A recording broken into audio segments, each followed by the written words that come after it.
She woke up dying in the snow, betrayed by the very contract that promised her a future. Evelyn Carter had crossed an entire country chasing a teaching position in Montana, only to find corruption waiting at the end of the line.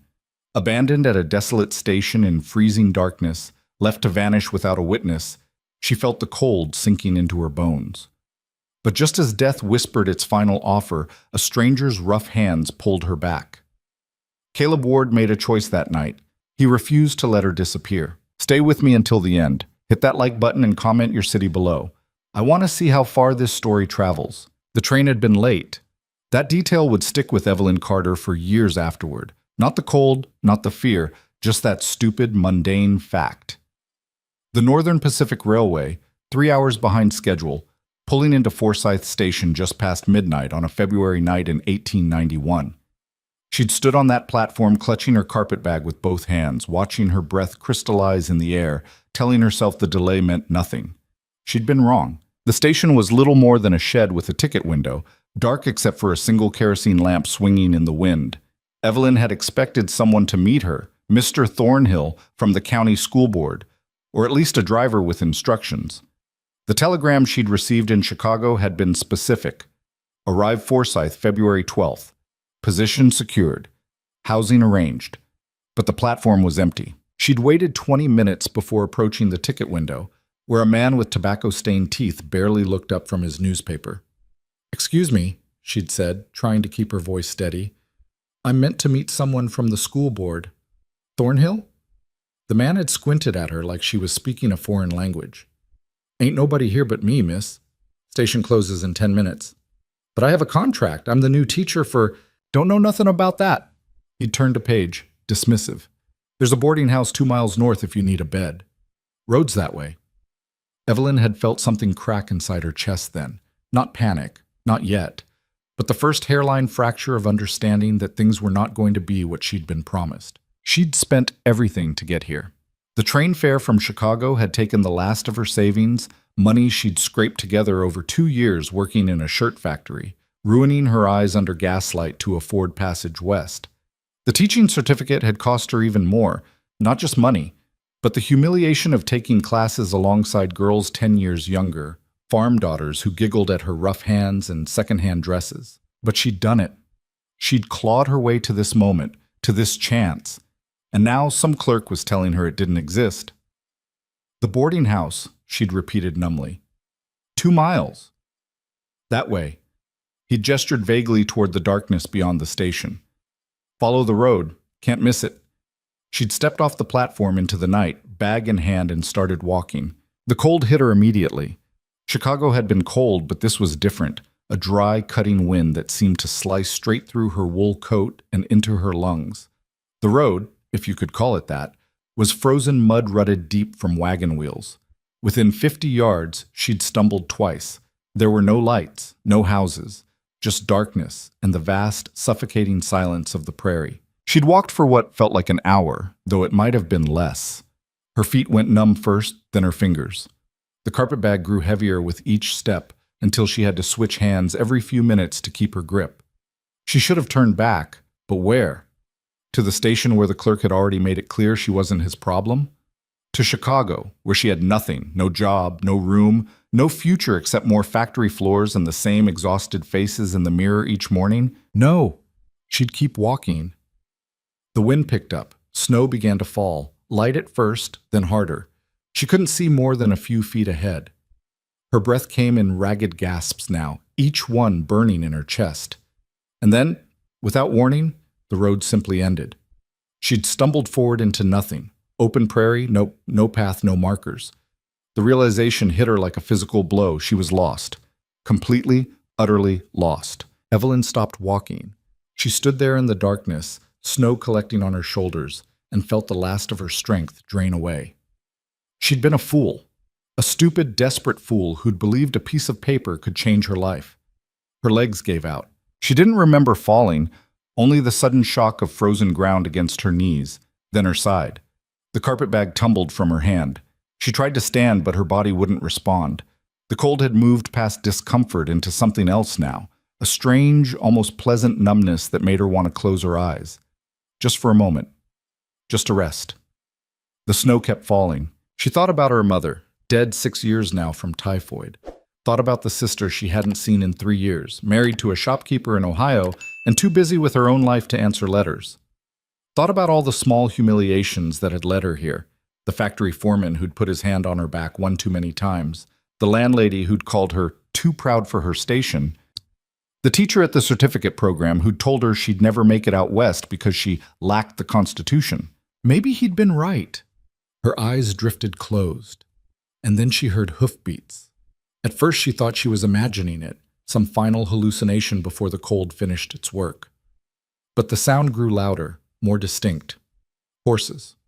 Multiple horses, moving fast. She tried to lift her head, but her muscles wouldn't obey. The hoofbeats stopped. She heard boots hitting the ground, crunching through snow. Jesus Christ! A man's voice, low and rough. Hands on her shoulders, rolling her onto her back. She forced her eyes open and saw a face hovering above her, weathered, maybe 40, with a dark beard and eyes that reflected the lantern someone was holding behind him. She alive? Another voice, younger. Barely. The bearded man slipped his arms under her, lifting her like she weighed nothing. Get the blanket from my saddle. Evelyn tried to speak, but her jaw was locked shut from the cold. Don't try to talk, the man said, carrying her toward the horses. You're half frozen. We need to get you warm. He settled her onto a horse in front of him, wrapping a thick wool blanket around both of them. She felt the animal's warmth beneath her, felt the man's chest against her back as he spurred the horse forward. Station's back that way, the younger voice said. Station's closed, the bearded man replied. We're taking her to Sarah's. They rode hard through the darkness.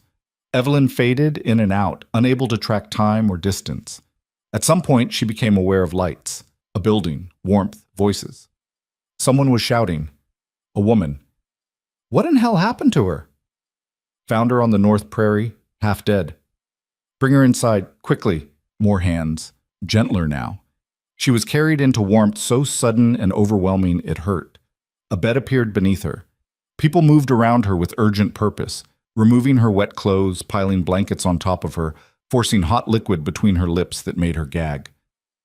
Drink, the woman's voice commanded. I don't care if it burns. Drink. Evelyn drank. Hours passed. Maybe days. She drifted through fever dreams, the train, the empty station, the cold, her mother's face, the factory floor, the contract she'd signed in Chicago, promising her a new life. When she finally surfaced fully, it was daylight. Weak winter sun filtered through a window beside the bed. She was in a small room, clean but sparse. Whitewashed walls, a single chair, a washstand in the corner. And sitting in that chair, watching her with an expression she couldn't quite read, was the bearded man who'd found her. You're awake, he said. Not a question. Evelyn's throat felt like sandpaper. Where? Sarah Harper's boarding house. Forsyth. He leaned forward, elbows on his knees. You've been here 2 days. 2 days. I need to... She tried to sit up, but her body protested immediately. Everything hurt. You need to stay still. His voice wasn't unkind, but it wasn't gentle either. You had frostbite on 3 fingers and both feet. Sarah's been working on you round the clock. Frostbite. The words settled over her like a weight. The school, she managed. I'm supposed to... I have a contract. Something shifted in the man's expression. What's your name? Evelyn Carter. I'm the new teacher. I came from Chicago. There was supposed to be someone at the station, but there's no position. She stared at him. What? There's no teaching position. He said it flatly, like he was telling her the weather. Hasn't been for weeks. Thornhill gave it to his cousin's daughter out of Billings. The room seemed to tilt. That's not possible. I have a contract. It's signed. I'm sure it is. The man rubbed his jaw, and she noticed his hands, scarred, work roughened. Doesn't make it worth the paper it's printed on. Thornhill's been running that game for years. Collects fees from teachers back east, promises positions that don't exist, then pays off the station clerks to make sure nobody asks questions when the women disappear. Disappear, the word hung in the air between them. You mean... Evelyn's voice came out as a whisper. He was going to let me die. Most don't make it far enough to cause problems. The man's eyes were steady on hers. You got lucky. I was riding fence line when the storm hit, saw you go down. Lucky. She'd nearly frozen to death in the middle of nowhere, lost everything she owned chasing a lie, and this stranger was calling her lucky. But she was alive. That counted for something. I don't understand, she said, her mind still struggling to catch up. Why would he do that? What's the point? Money. The man shrugged. Women desperate enough to pay up front for a chance out west. Thornhill takes their fees, keeps the positions for people who'll pay him more or do him favors. Station clerk gets a cut to keep quiet. By the time anyone realizes what happened, the women are long gone, and there's no proof they were ever here. But I have the telegram, the contract, which you'll never be able to enforce because Thornhill's brother-in-law is the circuit judge. The man stood, walking to the window. I'm not trying to be cruel. I'm trying to make sure you understand what you're dealing with. Evelyn closed her eyes. She wanted to cry, but she was too tired, too hollowed out. Everything she'd worked for, every sacrifice she'd made, all of it for nothing. How much money do you have left? The man asked. She almost laughed. None. The train fare took everything. Family back east? No. Friends? No. He turned to look at her, and she saw something in his expression that might have been pity, or maybe just resignation. Then you've got a problem, he said. The door opened and a woman entered, 50-ish, with iron-gray hair pulled into a tight bun and the kind of face that suggested she didn't suffer fools. This must be Sarah Harper. She's awake, Sarah said, crossing to the bed and pressing a hand to Evelyn's forehead. Fever's down. That's good. She turned to the man. Caleb, you planning to stand there all day, or are you going to make yourself useful? So his name was Caleb. Just having a conversation, Caleb replied. Well, take your conversation somewhere else. This girl needs rest, not your doom and gloom routine. Sarah began adjusting the blankets with brisk efficiency. Go on. Out. Caleb headed for the door but paused at the threshold, looking back at Evelyn. We'll figure something out, he said. Then he was gone. Sarah bustled around the room for a few minutes, straightening things that didn't need straightening before finally settling into the chair Caleb had vacated. You gave us quite a scare, she said. I'm sorry. Don't apologize. You didn't do anything wrong. Sarah folded her hands in her lap. Caleb told you about Thornhill? Evelyn nodded. Bastard, Sarah said it matter-of-factly, without heat. He's pulled this trick before. Most women who survive just move on. Take the stage to Helena or Billings, try to find work elsewhere. But you don't have money for that, do you? No. Can't wire home for funds. There's no home to wire. Sarah studied her for a long moment, her expression unreadable. You're in a difficult position, she said finally. I know. This isn't Chicago. We don't have factories or shops on every corner. Jobs for women are scarce. Laundry, maybe, or cleaning. Neither pays enough to live on. Evelyn felt her chest tighten. I understand. I doubt you do. Sarah leaned back in her chair. But you're about to. See, this town doesn't trust outsiders, especially women who show up alone with no connections. You'll be talked about, judged. Some will assume the worst, that you're running from something, or worse, looking for a husband to trap. I'm not. I know, but they don't. Sarah's expression softened slightly. I'm not trying to scare you. I'm trying to prepare you. If you stay here, it's going to be hard. Harder than anything you've done before. What choice do I have? Sarah didn't answer right away. She stood, walked to the window, and looked out at the snow-covered street. Caleb Ward, she said quietly, is not a man who acts without reason. He brought you here instead of leaving you at the station. That means something. I don't understand. You will. Sarah turned back to face her. Get some rest. We'll talk more when you're stronger. She left, closing the door softly behind her. Evelyn lay there in the silence, staring at the ceiling. Her fingers throbbed where the frostbite had taken hold. Her body ached, and her future, the one she'd been so sure of just days ago, had vanished like smoke. But she was alive. She kept coming back to that. Against all odds, against Thornhill's plan and the frozen prairie and her own exhaustion, she was still breathing. That had to count for something. Over the next 3 days, Evelyn slowly regained her strength. Sarah brought meals, simple but filling, and changed the bandages on her fingers with practiced efficiency. The frostbite wasn't as bad as it could have been. She'd keep all her digits, though 2 would bear scars. Caleb came by once each day, usually in the evening. He never stayed long, 10, 15 minutes at most, but he always asked how she was feeling and whether she needed anything. It took Evelyn a while to figure out he was paying her medical bills. Sarah let it slip on the 4th day, casually mentioning that Caleb's credit is good, when Evelyn tried to ask about the cost of her care. "I can't let him do that," Evelyn had protested. "I'll find a way to pay him back." Sarah had given her a long look. "You can take that up with him, but I'll tell you now, he's not the kind of man who expects repayment." "Then why?" "Because he found you dying, and he's not the kind of man who walks away from that." Sarah had said it like it was the most obvious thing in the world. "Now eat your soup before it gets cold." By the 6th day, Evelyn was well enough to sit up for extended periods and even walk around the room, though her legs felt weak and unsteady. Sarah brought her a dress, plain gray wool, worn but clean, to replace the ruined clothes she'd arrived in. "It's not much," Sarah said, "but it'll do until you figure out your next move." Your next move, as if Evelyn had options. That evening, Caleb arrived earlier than usual, just after supper. He knocked twice before entering, hat in hand. "You're looking better," he said. "I feel better." Evelyn was sitting in the chair by the window, watching the street below. "Sarah says I can leave the room tomorrow." "That's good." He pulled the other chair closer and sat down. "We need to talk." Here it comes, Evelyn thought.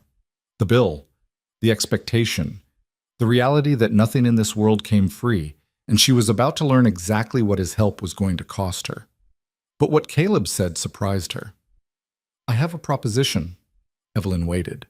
"I run a cattle ranch about 15 miles north of here," he began. "Ward Ranch. It's not big by Montana standards, maybe 3,000 acres, but it's enough to keep 20 men working year-round. Most of them have families, and a lot of those families have children." He paused, seeming to choose his words carefully. "There's no school out there, never has been. The nearest one is here in Forsyth, and most of my workers can't afford to board their kids in town. So the children don't get educated. They grow up barely able to read their own names." Evelyn felt something stir in her chest, a tiny flicker of hope she immediately tried to suppress. "You want me to teach them," she said. "I want you to build a school." Caleb leaned forward. "Not just teach, build it from nothing. I'll provide the land and materials for a schoolhouse. I'll pay you a salary, not much, but enough to live on, and you'll have a room in the main house until we can get proper teachers' quarters built." It was too good to be true, which meant there had to be a catch. "Why?" Evelyn asked bluntly. "You don't know me. You don't know if I can even teach. You have a certificate. How do you—" "Sarah found it in your bag when she was cleaning your things." He held up a hand before she could protest. "She wasn't snooping. Your clothes were soaked. She was trying to save what she could." Evelyn's teaching certificate, carefully protected in oilcloth, had survived the night on the prairie better than she had. "A certificate doesn't mean I'm any good," she pointed out. "No," Caleb agreed. "But you came all the way from Chicago chasing a teaching job. That tells me it matters to you. And someone who cares tends to do better work than someone who doesn't." It was logic she couldn't argue with, but it still didn't answer the core question. "Why do you care?" she pressed. "About the workers' children?" Something shifted in Caleb's expression, a brief shadow that passed too quickly to interpret. "I didn't learn to read until I was 16, he said quietly. "Spent my childhood thinking I was stupid because I couldn't make sense of letters. Turns out I just needed someone to teach me properly. By the time I figured that out, I'd lost years. I don't want those kids to lose the same." It was the most personal thing he'd shared since finding her half-frozen on the prairie. Evelyn realized suddenly that this wasn't charity. It was something else. Call it justice, or maybe just stubbornness. "What about the families?" she asked. "Do they want this? Some do? Some don't? Some won't care either way as long as it doesn't interfere with work." He met her eyes. "I'm not going to lie and tell you it'll be easy. You'll be dealing with different cultures, Mexican, Irish, Swedish, Chinese, different languages, different expectations. And there will be people who resent you for being there." "Then why would I say yes?" "Because the alternative is staying here in Forsyth with no job, no money, and a reputation you'll never be able to shake thanks to Thornhill. Caleb's voice was steady, neither cruel nor kind, just honest. At least at the ranch, you'll have a purpose. Something to build. Evelyn looked out the window at the darkening street. Somewhere out there, Thornhill was probably sitting in a warm office, counting the money he'd collected from her and God knew how many other desperate women.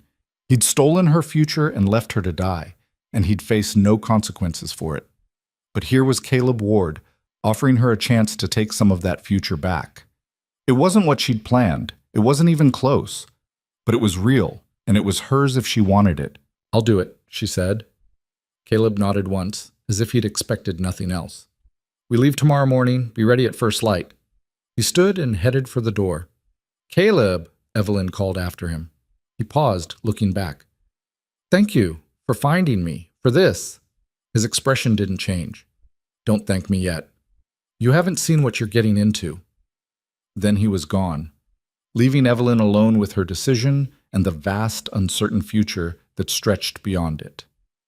The ride to Ward Ranch took most of the day. Caleb had arranged for a wagon, driven by a lean Mexican man he introduced as Miguel.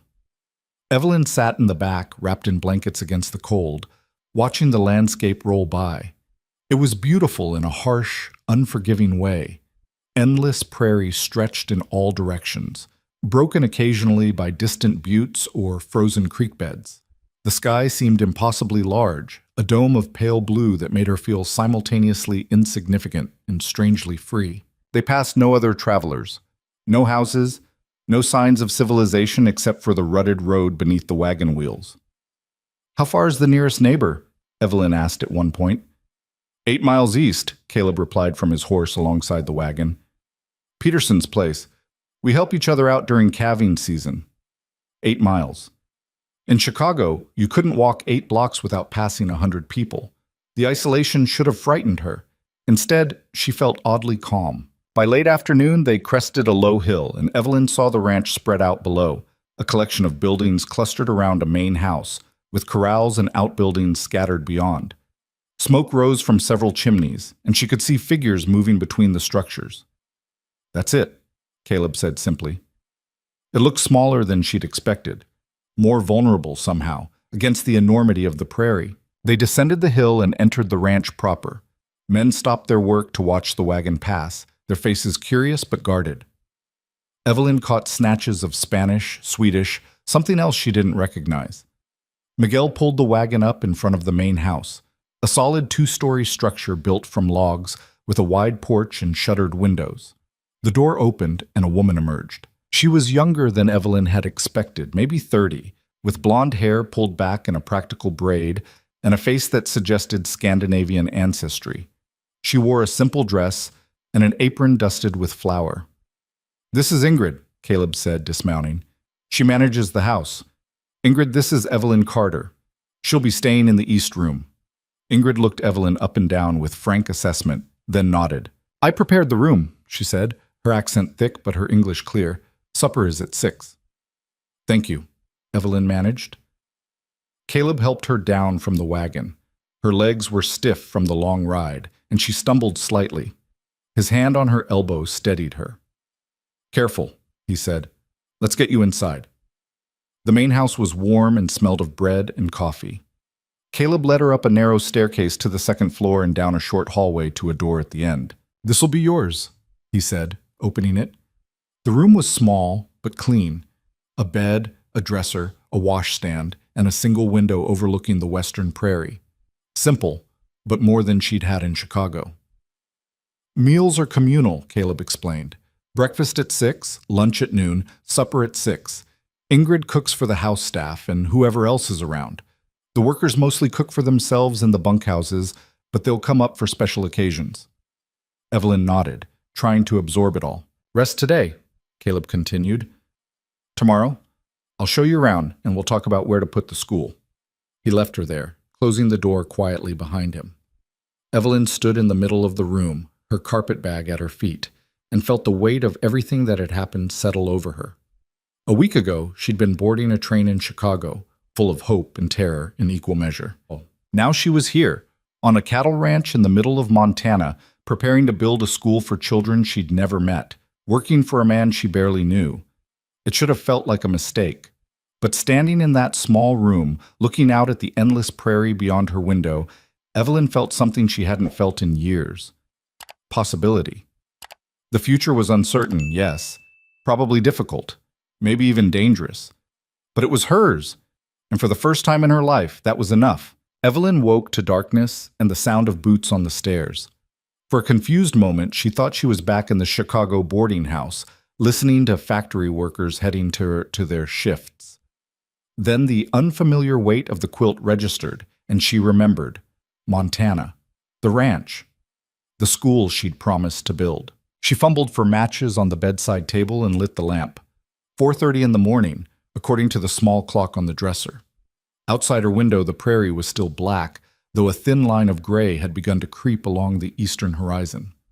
Someone knocked on her door. "Miss Carter?" Ingrid's voice, crisp and awake.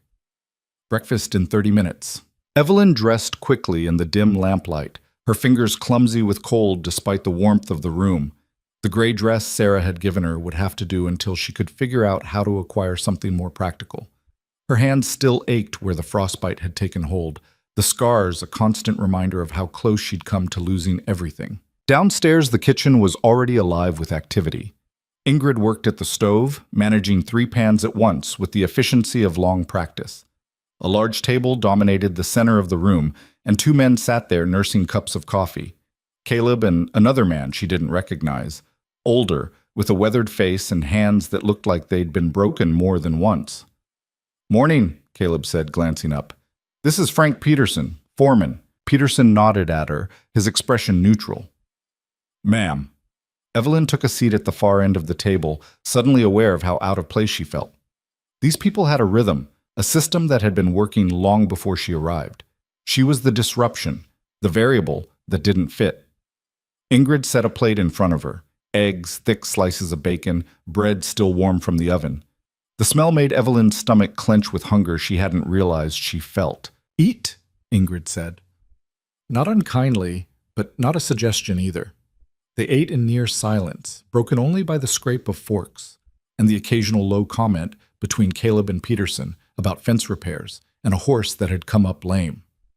Evelyn listened, trying to piece together the language of the ranch, the shorthand references to pastures and creek beds, the unspoken understanding of who was responsible for what. When Peterson finished, he pushed his chair back and stood.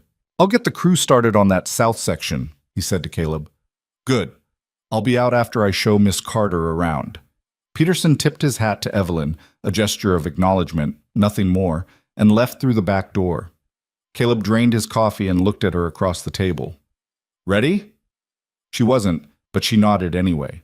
Outside, the ranch was waking up. Men moved between buildings, their breath visible in the cold air. Horses stamped and snorted in the corrals. Somewhere, a dog barked.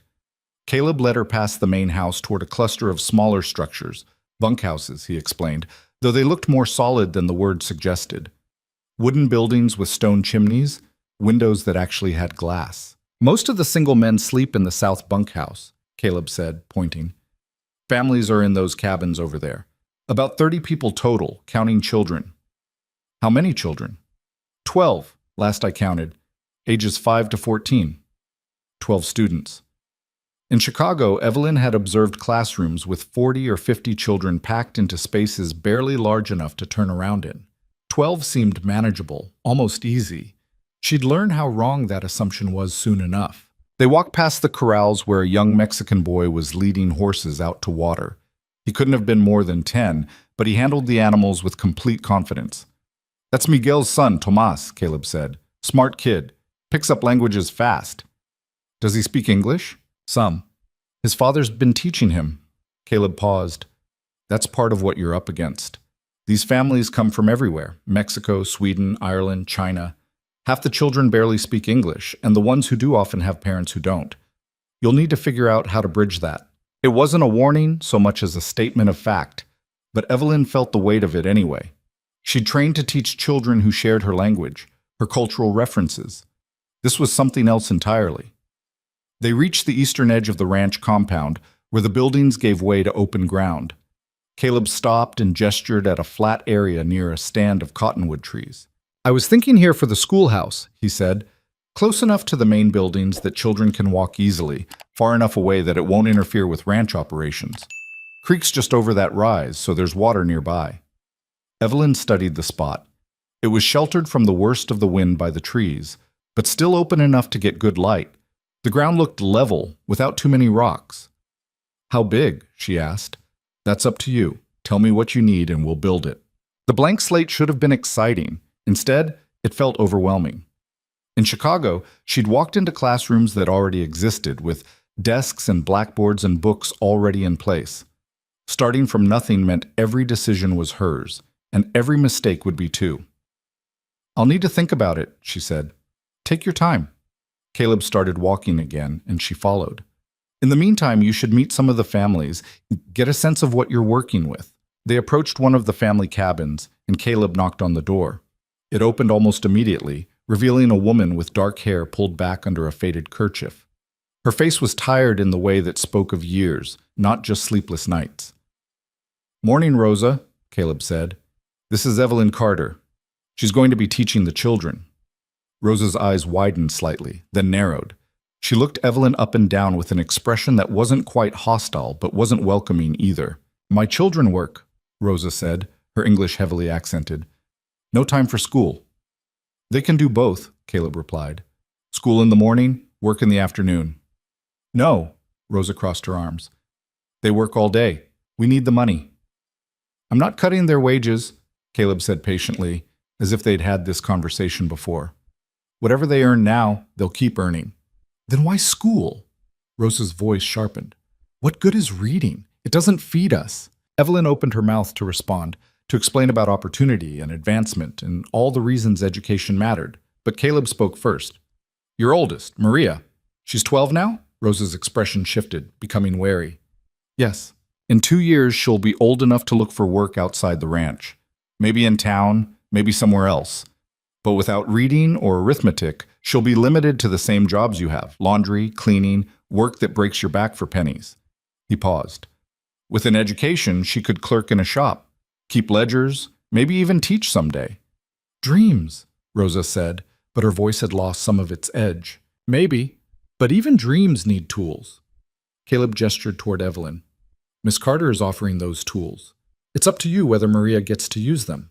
Rosa was quiet for a long moment, her gaze moving between Caleb and Evelyn. Finally, she sighed. I will think about it. That's all I'm asking. Caleb tipped his hat. Thank you, Rosa. As they walked away, Evelyn glanced back and saw Rosa still standing in the doorway, watching them with an expression she couldn't quite read. That wasn't exactly enthusiastic support, Evelyn said quietly. No, Caleb agreed. But it wasn't a flat refusal either. That's progress. They visited 3 more families that morning. The reactions varied. One Swedish couple seemed cautiously interested, though the language barrier made the conversation halting and awkward. An Irish family with 5 children listened politely, but made no commitments. A Chinese man whose wife had died the previous winter simply shook his head and closed the door without a word. By noon, Evelyn felt exhausted and discouraged. She'd expected resistance, but facing it in person was different from imagining it. They ate lunch in the kitchen. Ingrid's beef stew, thick with vegetables and so good, Evelyn had to stop herself from asking for thirds. Caleb excused himself afterward to deal with ranch business, leaving her alone with her thoughts and the growing realization that she'd vastly underestimated what she'd agreed to do. That afternoon, she decided to explore on her own. She needed to understand the ranch's layout, to see where the children lived and worked. If she was going to teach them, she needed to know their world. She found Tomas at the horse corral again, this time mucking out stalls. He looked up as she approached, his expression guarded. Hello, Evelyn said. I'm Miss Carter. I know. His English was clear, only slightly accented. My father told me. He says you're good with languages. Tomas shrugged, returning to his work. I speak what I need to speak. Evelyn leaned against the fence rail, watching him work. He was thin but strong, moving with the quick efficiency of someone who'd been doing this work for years. Do you know how to read? She asked. Some. My father taught me a little. Would you like to learn more? Tomas stopped shoveling and looked at her directly. His eyes were dark and serious, older than his face. Why? He asked. The question caught her off guard. Because reading is important. It opens doors. What doors? He gestured around the corral. I work here. My father works here. When I'm bigger, I'll work the cattle like he does. I don't need doors. It was the same argument Rosa had made, but hearing it from a child hit differently. Evelyn realized she'd been thinking about education in abstract terms. Opportunity, betterment, progress. But to Tomas, those were just words. What he needed was something concrete. Can you write your name? She asked. Yes. Can you write a letter? To family in Mexico, maybe? Something flickered across his face. No. What if you could? What if you could tell them about your life here, about the ranch, about your father's work? What if you could read their letters back? Tomas was quiet for a moment, considering. My grandmother's in Sonora, so, he said finally. My father tries to send messages through people who travel, but they don't always arrive. And when they do, someone else has to read them to us. If you could read and write well, you could send your own letters. Keep your own records. Nobody would have to read your words for you. She saw the idea take hold, not excitement exactly, but interest, a possibility he hadn't considered before. I will think about it, he said, echoing Rosa's words from that morning. Evelyn left him to his work, but she felt something loosen in her chest. It wasn't victory, but it was a start. Over the next week, she fell into the ranch's rhythm. Up before dawn, breakfast in the kitchen, then out to observe, to learn, to slowly piece together who these families were and what they needed. She discovered that the Swedish family, the Andersons, had 3 children, 2 boys and a girl, and that the father, Lars, had been a school teacher in Sweden before immigrating. He was cautiously optimistic about education, but worried about the cost to his children's work time. The Irish family, the O'Connells, had 5 children ranging from 6 to 15. The mother, Bridget, was sharp-tongued and practical, skeptical of anything that didn't put food on the table immediately. But her oldest son, Finn, had started teaching himself to read using an old newspaper he'd found, and Evelyn caught Bridget watching him with something that looked like pride mixed with fear. The Chinese man, whose name she learned was Chen Wei, lived alone with his 8-year-old daughter, May. He worked in the kitchen, preparing meals for the bunkhouse crews, and kept to himself.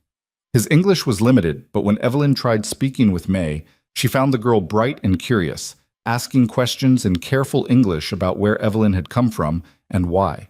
My father says learning is important, May told her one afternoon, watching Evelyn sketch plans for the schoolhouse. But he says this place is not safe for it. What does he mean by that? Evelyn asked. May shrugged. People don't like us. They say we're different. It was said simply, without self-pity, but it cut Evelyn deeper than any of Rosa's skepticism had. An 8-year-old child who already understood she wasn't welcome. Do you want to learn? Evelyn asked. Yes. No hesitation. Then we'll find a way. She started making concrete plans. The schoolhouse would be 20 feet by 30, with windows on the south wall for light and a stove for heat. Rough desks could be built from lumber, nothing fancy but functional. She'd need a blackboard, chalk, primers for different reading levels. Caleb listened to her lists and made notes, asking practical questions about materials and construction time. He never questioned whether it was worth the expense, which surprised her more than it probably should have. Why are you doing this? She asked him one evening. They were in his office, a small room off the main hall cluttered with ledgers and maps. Really? You said you didn't learn to read until late, but there has to be more to it than that. Caleb set down his pen and leaned back in his chair, studying her. You ever notice how people treat you differently when they think you can't read? He said finally. How they talk slower, like you're stupid. How they assume you can't understand contracts or agreements, so they change terms and know you won't catch it. That happened to you. More times than I can count. His jaw tightened. I lost money, land, opportunities, all because I couldn't verify what was written down. I had to trust people, and most people aren't trustworthy. By the time I learned to read, I'd already been cheated out of half of what I'd worked for. And you don't want that for these children. I don't want that for anyone. He picked up his pen again. These families work hard. They deserve better than being taken advantage of because they can't read a contract or count change properly. It was the most he'd said about his own past, and Evelyn found herself wanting to ask more. Where he'd learned, who'd taught him, what had changed. But his expression had closed off again, returning to the careful neutrality he usually wore. Construction on the schoolhouse began 2 weeks after her arrival. A crew of 4 men worked on it between their other duties, raising the frame in 3 days and starting on the walls. Evelyn watched whenever she could, fascinated by how quickly the structure took shape. Frank Peterson oversaw the work with the same quiet efficiency he brought to everything else. He'd warmed to her slightly over the days, enough to nod when they passed and occasionally offer observations about the weather or the cattle. "You know what you're getting into?" he asked her one afternoon, watching the crew nail boards into place. "Probably not," Evelyn admitted. "Some of these families won't let their kids come, you know that, right?" "I know. And the ones who do might pull them out the first time it interferes with work or gets uncomfortable." He glanced at her. "You could end up with an empty schoolhouse." "Then I'll teach whoever shows up." Peterson almost smiled. "Stubborn. That'll help." The schoolhouse was finished in early March, just as the weather began to hint at the possibility of spring. It wasn't beautiful. Rough wood walls, a slanted roof, simple plank floors, but it was solid and weatherproof, with real glass windows and a cast-iron stove that actually worked. Caleb had arranged for supplies to be brought from Forsyth: slates, chalk, 3 battered primers, a box of pencils. Not much, but enough to start. The night before the school was set to open, Evelyn couldn't sleep. She kept running through lesson plans in her mind, trying to anticipate problems, imagining how she'd handle students of vastly different ages and abilities all in one room. She got up around midnight and walked down to the schoolhouse carrying a lamp. The building was dark and cold, but she lit the stove and sat at the crude desk someone had built for her, looking at the empty room. Tomorrow, either children would fill these seats or they wouldn't. Either this whole experiment would begin or it would collapse before it even started. The door opened and Caleb stepped inside. "Couldn't sleep either?" he asked. "Too nervous." He pulled one of the student benches over and sat down, his knees too long for the small furniture. "You'll do fine," he said. "You don't know that." "No," he admitted. "But I know you didn't come all this way to fail." "I didn't come here at all. I got dumped here half dead because someone stole my future. And now you're building a new one." He leaned forward, elbows on his knees. "That takes guts." Evelyn laughed, though it came out shakier than she'd intended. Or desperation. Sometimes they're the same thing. They sat in silence for a moment, the stove ticking as it heated. "What if nobody comes?" she asked quietly. "Then we try again tomorrow. And the day after that. As many times as it takes." Caleb stood, pushing the bench back into place. "Get some sleep, Evelyn. You're going to need it." He left, and she sat alone in the schoolhouse for a while longer, letting the weight of what she was attempting settle over her. Then she went back to bed and forced herself to rest. Morning came too quickly. Evelyn dressed carefully in the best clothes she owned, the gray dress, carefully mended, and a clean white collar she'd borrowed from Ingrid. She braided her hair tightly and pinned it up, trying to look professional despite her shaking hands. At 8 o'clock, she walked to the schoolhouse and opened the door. The room was empty. She stood there for 5 minutes, watching the path from the main compound, telling herself it was early, people were probably still finishing breakfast. It was fine. Another 5 minutes passed. Still empty. Her chest tightened. This was it, the moment when theory crashed into reality and revealed itself to be nothing but wishful thinking. Then she saw movement, a small figure walking toward the schoolhouse alone. May, wearing a clean dress and carrying what looked like a slate tucked under her arm. The girl reached the door and stopped, looking up at Evelyn uncertainly. "Is this the right place?" she asked. "Yes." Evelyn's voice came out rough. "Come in." May entered and took a seat in the front row, setting her slate on the desk with careful precision. They waited together in silence. 10 minutes later, Tomas appeared, followed by one of the Anderson boys, Eric, the middle child. They sat down without speaking, Eric looking nervous, Tomas maintaining his usual guarded expression. Then came Finn O'Connell and his younger sister Nora, arguing in whispers about something. They fell silent when they entered the schoolhouse, taking seats near the back.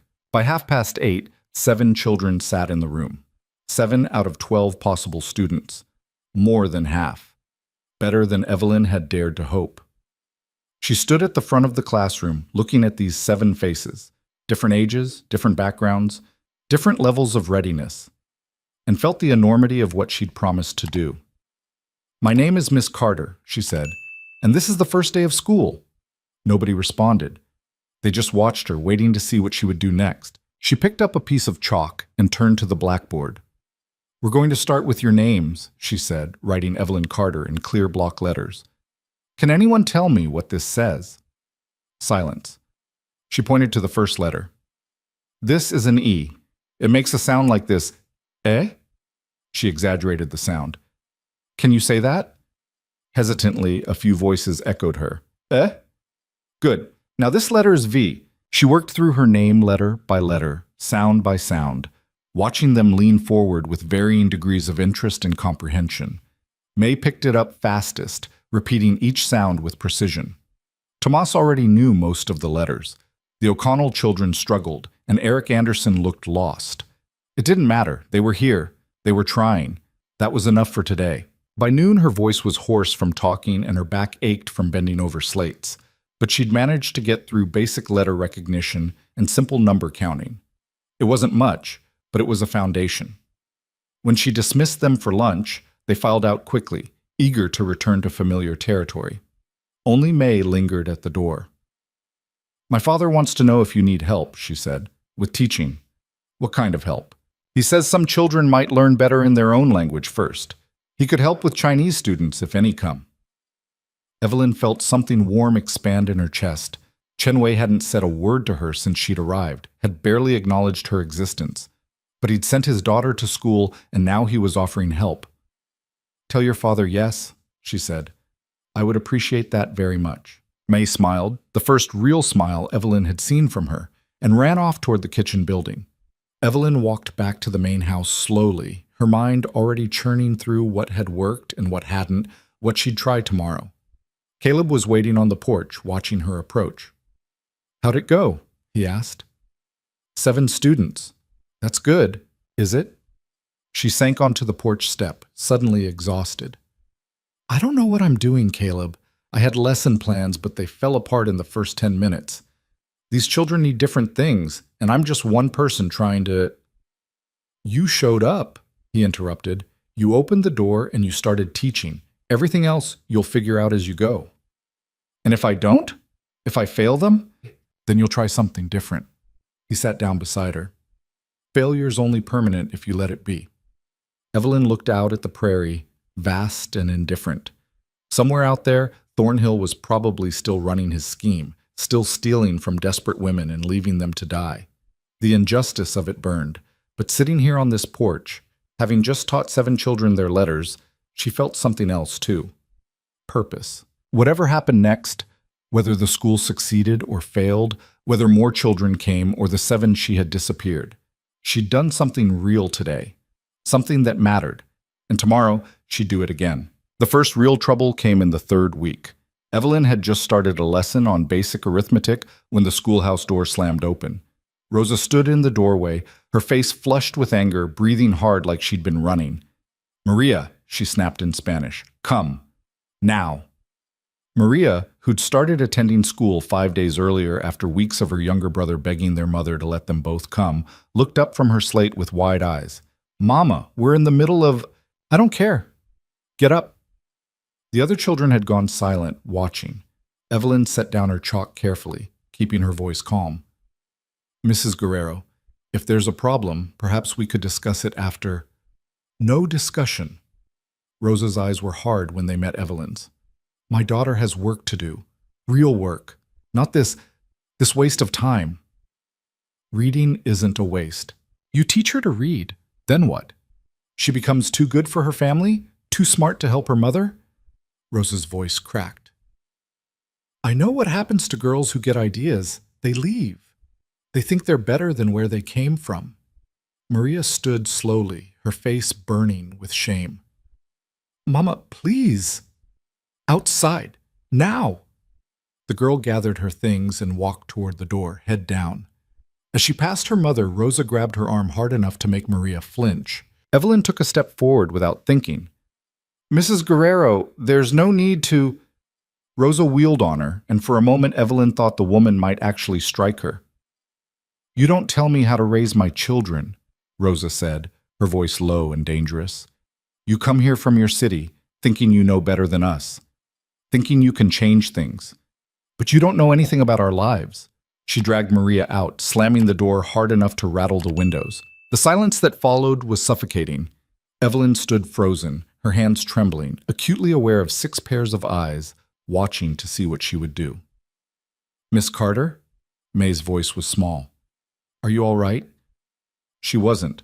Her heart was hammering and she felt sick to her stomach, but she forced herself to turn back to the blackboard, to pick up the chalk even though her fingers didn't want to cooperate. Let's continue, she said, hating how unsteady she sounded. We were working on addition, but the lesson was ruined. The children were distracted, whispering among themselves when they thought she wasn't looking. When noon came, they left quickly, none of them meeting her eyes. Evelyn sat at her desk after they'd gone, staring at the arithmetic problem she'd written on the board. Everything Rosa had said was still ringing in her ears, and the worst part was she couldn't dismiss it as simple anger. There was truth buried in those accusations. Evelyn didn't know their lives, didn't fully understand what she was asking them to risk. She heard boots on the wooden steps outside. Then Caleb appeared in the doorway. Ingrid told me what happened, he said. Word travels fast. It's a small place. He came inside leaning against one of the desks. You all right? I don't know. Evelyn rubbed her face. Maybe Rosa's right. Maybe I'm just making things harder for these families. You believe that? I don't know what I believe anymore. She gestured helplessly at the empty room. I thought if I just showed them the value of education, they'd want it. But what if the cost is too high? What if... Stop. Caleb's voice was firm. You're letting one angry mother convince you to give up? She wasn't just angry. She was scared. Evelyn met his eyes. She's scared Maria will leave her. And maybe Maria will. Maybe education does break families apart when... Education doesn't break families. Poverty does. Desperation does. Lack of choices does. He pushed off the desk. Rosa's scared because she's worked her whole life and has nothing to show for it except worn-out hands and children who might end up the same way. You're offering Maria a chance at something different, and yes, that's terrifying for Rosa. But that doesn't make it wrong. Doesn't make it right either. No, Caleb agreed. But doing nothing is definitely wrong. You know that, or you wouldn't have come here. He was right, but it didn't make the situation any easier. Evelyn had known there would be resistance, but she hadn't expected it to feel so personal, so visceral. That evening, she found Chen Wei in the kitchen, preparing dinner for the bunkhouse crews. He worked in silence, his hands moving with practiced efficiency as he chopped vegetables. Mr. Chen? Evelyn said from the doorway. He glanced up, nodded once, then returned to his work. I wanted to thank you, she continued in English, speaking slowly, for sending May to school and for offering to help. Chen Wei set down his knife and looked at her properly. His English was halting but clear. My wife, he said. She could read, write. In China, she was teacher. His expression tightened. When she die, I think May should learn too, for her mother. Evelyn felt her throat constrict. I'll do my best to teach her well. People here, Chen Wei said carefully, they don't like different. They don't like change. You be careful. Is that a warning? He picked up his knife again. Just careful. The next morning, Maria wasn't in class. Neither was her younger brother Carlos, who'd been one of Evelyn's most eager students. 6 children instead of 7, and the absence felt like a physical wound. But the remaining students showed up, and that had to count for something. Evelyn threw herself into teaching with renewed focus. She started dividing lessons by skill level, having May and Tomas work on more advanced reading while she spent time with the younger children on basic letters. Eric Anderson struggled with everything, but he kept trying, his face scrunched in concentration as he traced letters on his slate. Like this? He asked, showing her a wobbly A. Exactly like that, Evelyn said. Now try 10 more. Finn O'Connell, at 15, was nearly old enough to be done with school by any standard measure, but he absorbed everything she taught him with hungry focus. During breaks, she'd catch him reading from the battered primer, his lips moving silently as he worked through words. You're doing well, she told him one afternoon. He shrugged, embarrassed. Just trying to keep up. Why did you decide to come to school? She asked. You could be working full-time, earning more money. Finn was quiet for a moment, staring at the book in his hands. My da can't read, he said finally. Got cheated out of 6 months' wages once because he couldn't read his contract. Foreman told him one thing, contract said another. By the time someone read it to him, it was too late. He looked up at her. I don't want that to happen to me. It was the same story Caleb had told her, the same pattern repeating across different lives. People being taken advantage of because they couldn't verify what was written, couldn't protect themselves with knowledge. It won't, Evelyn promised. I'll make sure you can read any contract put in front of you. The school settled into a rhythm over the following weeks. 6 students, every morning, learning at their own pace. It wasn't what Evelyn had imagined when she'd agreed to this, but it was real work producing real results. Then came the day that changed everything. It was early April, still cold, but with hints of coming spring. Evelyn had just dismissed the class for lunch when she heard shouting from the direction of the bunkhouses. Male voices, angry, and underneath them something else, a child crying. She ran toward the sound without thinking. A crowd had gathered near the south bunkhouse, ranch hands forming a rough circle around something Evelyn couldn't see. She pushed through them and stopped cold. Carlos Guerrero was on the ground, his face bloody, curled into a defensive ball. Standing over him was a man Evelyn recognized as one of the Irish workers, his face twisted with rage. Think you're better than us? The man was shouting. Think learning your letters makes you special? He drew back his boot to kick the boy again. Evelyn didn't remember moving. One moment she was standing at the edge of the circle, the next she was between them, her body shielding Carlos. That's enough, she said, her voice shaking but loud. The man, Murphy, she thought his name was, stared at her like she'd lost her mind. Get out of the way, woman. No, this doesn't concern you. He's a child, Evelyn shot back, and you're a grown man beating him. It absolutely concerns me. Murphy's face darkened. He was sneaking around reading things that aren't his business. Found him going through my gear. I wasn't! Carlos's voice was muffled, thick with tears and blood. I just wanted to see if I could read the writing on his bag. I wasn't taking anything. Liar, Murphy spat. Even if he was looking at your bag, that's not a reason to beat him bloody. Evelyn's hands were fists at her sides. He's 10 years old. He's a little thief is what he is. And you're the one who put ideas in his head, teaching these kids to think they're... Mr. Murphy! Caleb's voice cut through the crowd like a knife. The men parted as he stepped forward, Frank Peterson beside him. Step back! Murphy hesitated, then took a step backward, though his fists stayed clenched. Caleb looked down at Carlos, taking in the split lip and the swelling around the boy's eye. Frank, get him to the house. Have Ingrid clean him up. He turned to Murphy. My office. Now. He was going through my things. I don't care if he was dancing on your bunk. You don't touch children on this ranch. Caleb's voice was absolutely flat, which somehow made it more frightening than if he'd been shouting. Office, now! Murphy stalked off, and the crowd began to disperse, men muttering among themselves. Peterson helped Carlos to his feet and led him away toward the main house. Evelyn stood there, her legs suddenly shaky now that the immediate danger had passed. You all right? Caleb asked quietly. I'm fine. Is Carlos? He'll be fine. Nothing broken. Caleb looked at her properly. That was stupid, stepping in like that. Murphy could have hit you. He was hurting a child. I know, still stupid. But there was something in his expression that wasn't quite disapproval. Go check on the boy. I'll deal with Murphy. She found Carlos in the kitchen with Ingrid, who was cleaning the blood from his face with gentle efficiency. The boy was trying not to cry, his jaw clenched tight. Hey, Evelyn said softly, pulling up a chair beside him. How are you feeling? Stupid, Carlos muttered. You're not stupid. Murphy was wrong to hit you. My mama told me not to come back to school. She said it would cause trouble. He looked at her with one eye swollen nearly shut. She was right.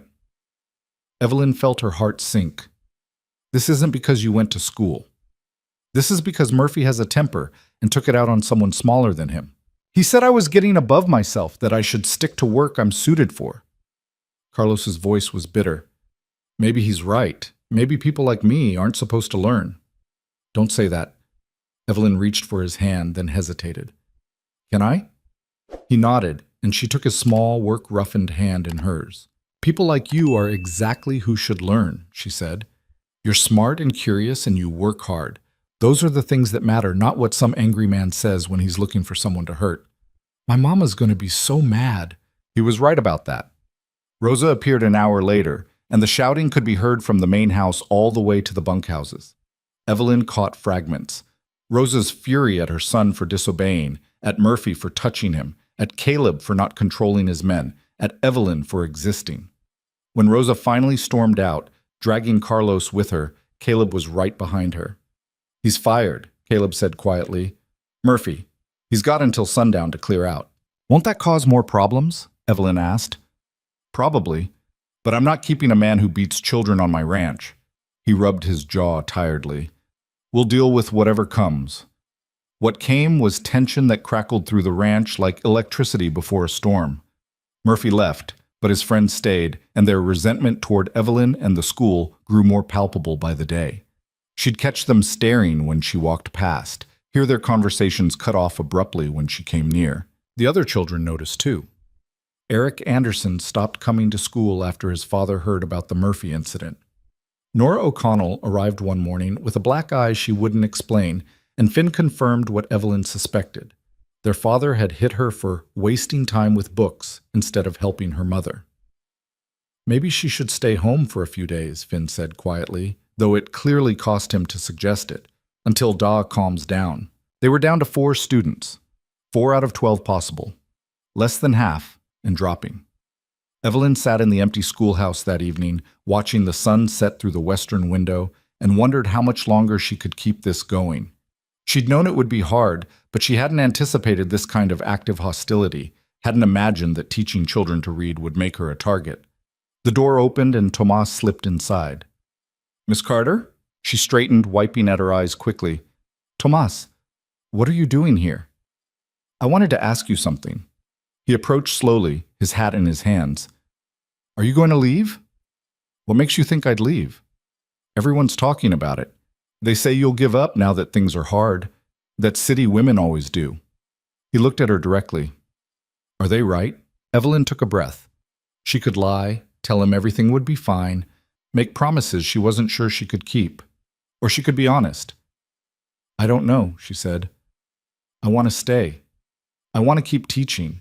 But I don't know if I can if families keep pulling their children out. Tomas nodded slowly, processing this. My father says you're brave, he said. He says most people would have run already. I don't feel brave. I feel like I'm failing.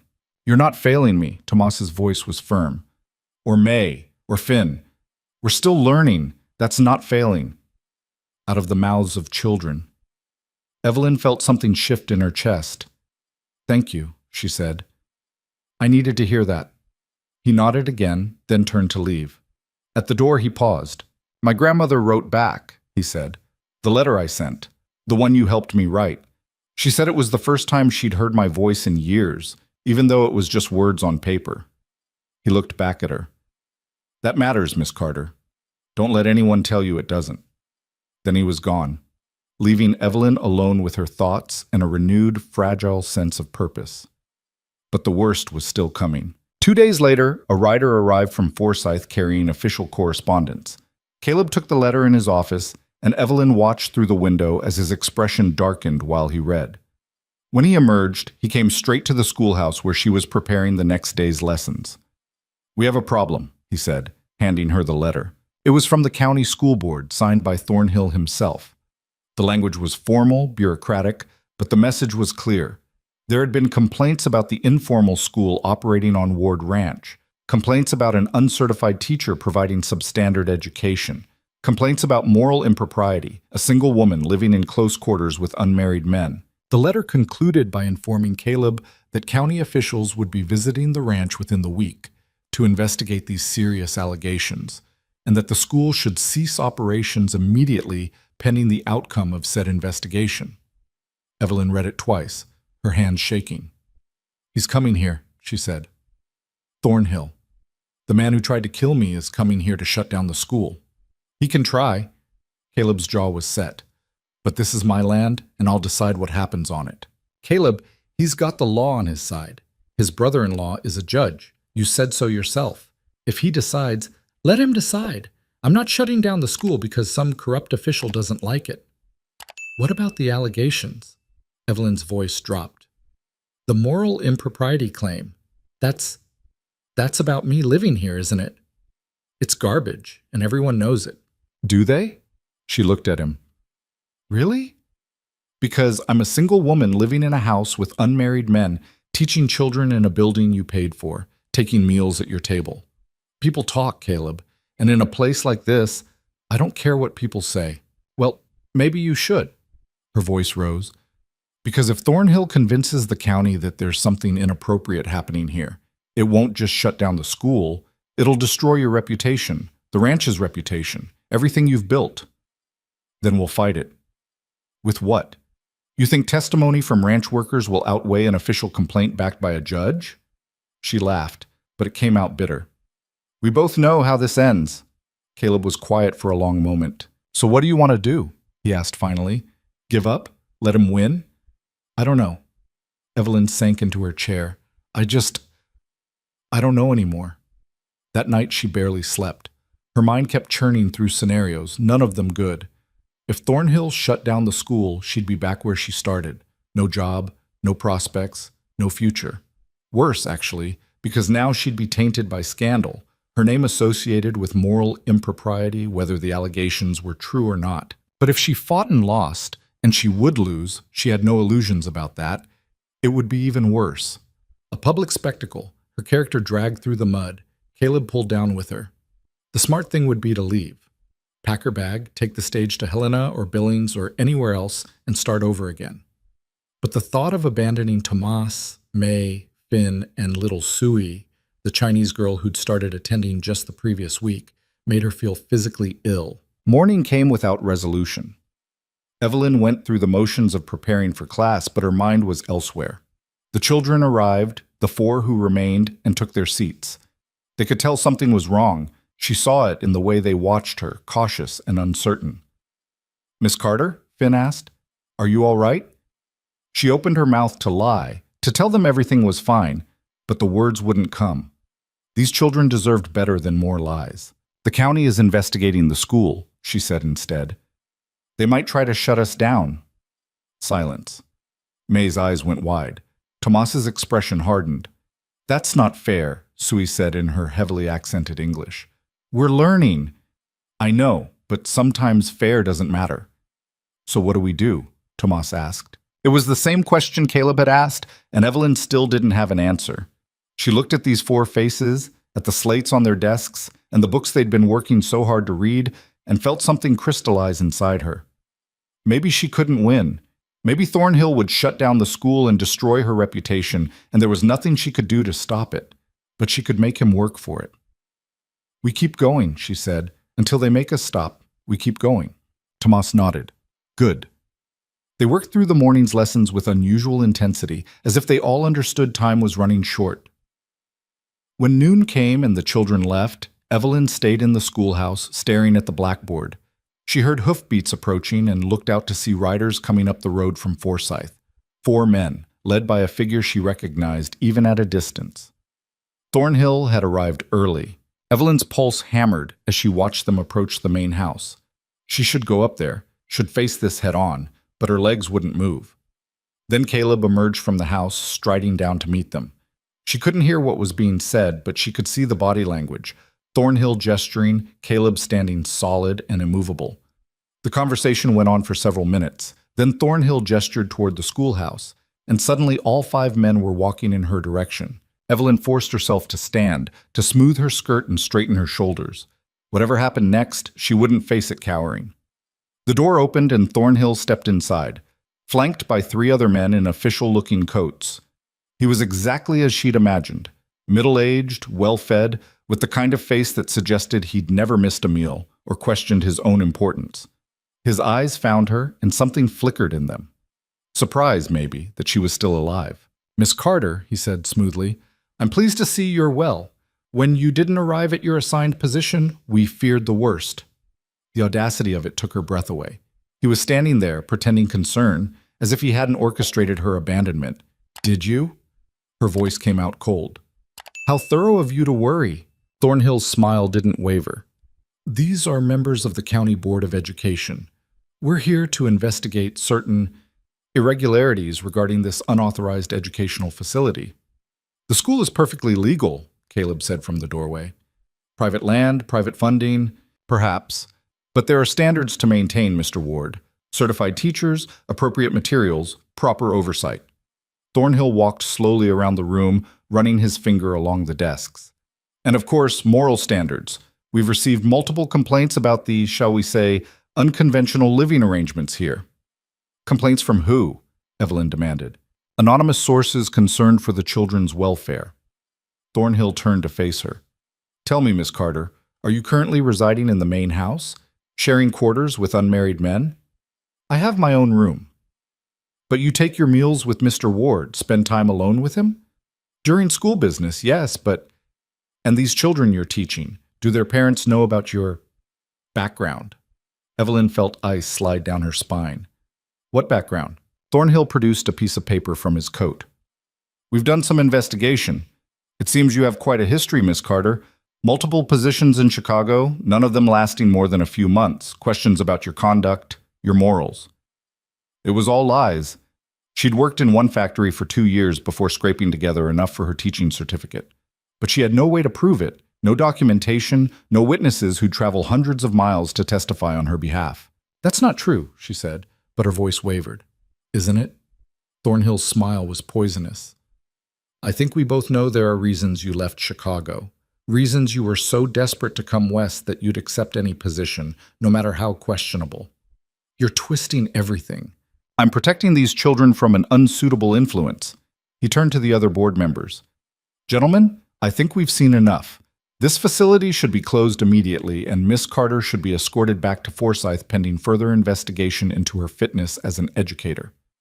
"No," Caleb's voice was sharp. "You're not taking her anywhere. Mr. Ward, I understand you've been generous in providing for this woman, but surely you see the position this puts you in. Association with someone of questionable morals. The only person here with questionable morals is you, Thornhill." Caleb stepped forward. "You collect fees from women, promise them positions that don't exist, then abandon them to die. That's fraud and attempted murder. So before you start making accusations, maybe consider how vulnerable your own position is." Thornhill's expression hardened. "That's a serious allegation. Do you have proof?" "I have Evelyn. I have the contract she signed with your forged promises. I have the telegram you sent. And I'm willing to bet if we start digging, we'll find other women you've pulled this scheme on." For a moment, something ugly flashed across Thornhill's face. Then he smiled again, but this time it didn't reach his eyes. "Your word against mine, Mr. Ward, and my brother-in-law sits on the circuit court bench. Who do you think they'll believe?" The answer hung in the air, obvious and brutal. "Get off my land," Caleb said quietly. "We're not finished here." "Yes, you are." Caleb's hand moved to his belt, where Evelyn saw he was wearing a revolver. "You've made your inspection. Now you can leave, or I can have my men escort you to the property line. Your choice." The other board members shifted nervously. Thornhill's face had gone red, but he was smart enough to recognize when he was outmatched. "This isn't over," he said. "I'll be back with proper authority. And when I return, that school will be closed and Miss Carter will answer for her deceptions." He stalked out, the other men following quickly. Through the window, Evelyn watched them mount their horses and ride away. She waited until they were out of sight before her legs gave out. She caught herself on the desk, breathing hard. "He's going to win," she said. "You know that, right? He'll come back with a marshal or a judge or whoever he needs, and he'll shut us down. And there's nothing we can do to stop him." Caleb didn't answer right away. He stood at the window, watching the dust settle where the riders had passed. "Maybe," he said finally. "Or maybe we don't need to stop him. Maybe we just need to make sure everyone knows what he is before he gets the chance." Evelyn looked up at him. "What do you mean?" But Caleb was already heading for the door, his mind clearly working through possibilities. "Trust me," he said. "This isn't over yet." Evelyn didn't see Caleb for the rest of that day. He'd ridden out with Frank Peterson shortly after Thornhill left, and neither man returned before dark. She taught the afternoon session in a fog of dread, barely able to focus on the children's recitations. When she finally returned to the main house that evening, Ingrid was setting the table for dinner with unusual force, clattering plates like she was angry at them. "Where did he go?" Evelyn asked. "Forsyth." Ingrid didn't look up.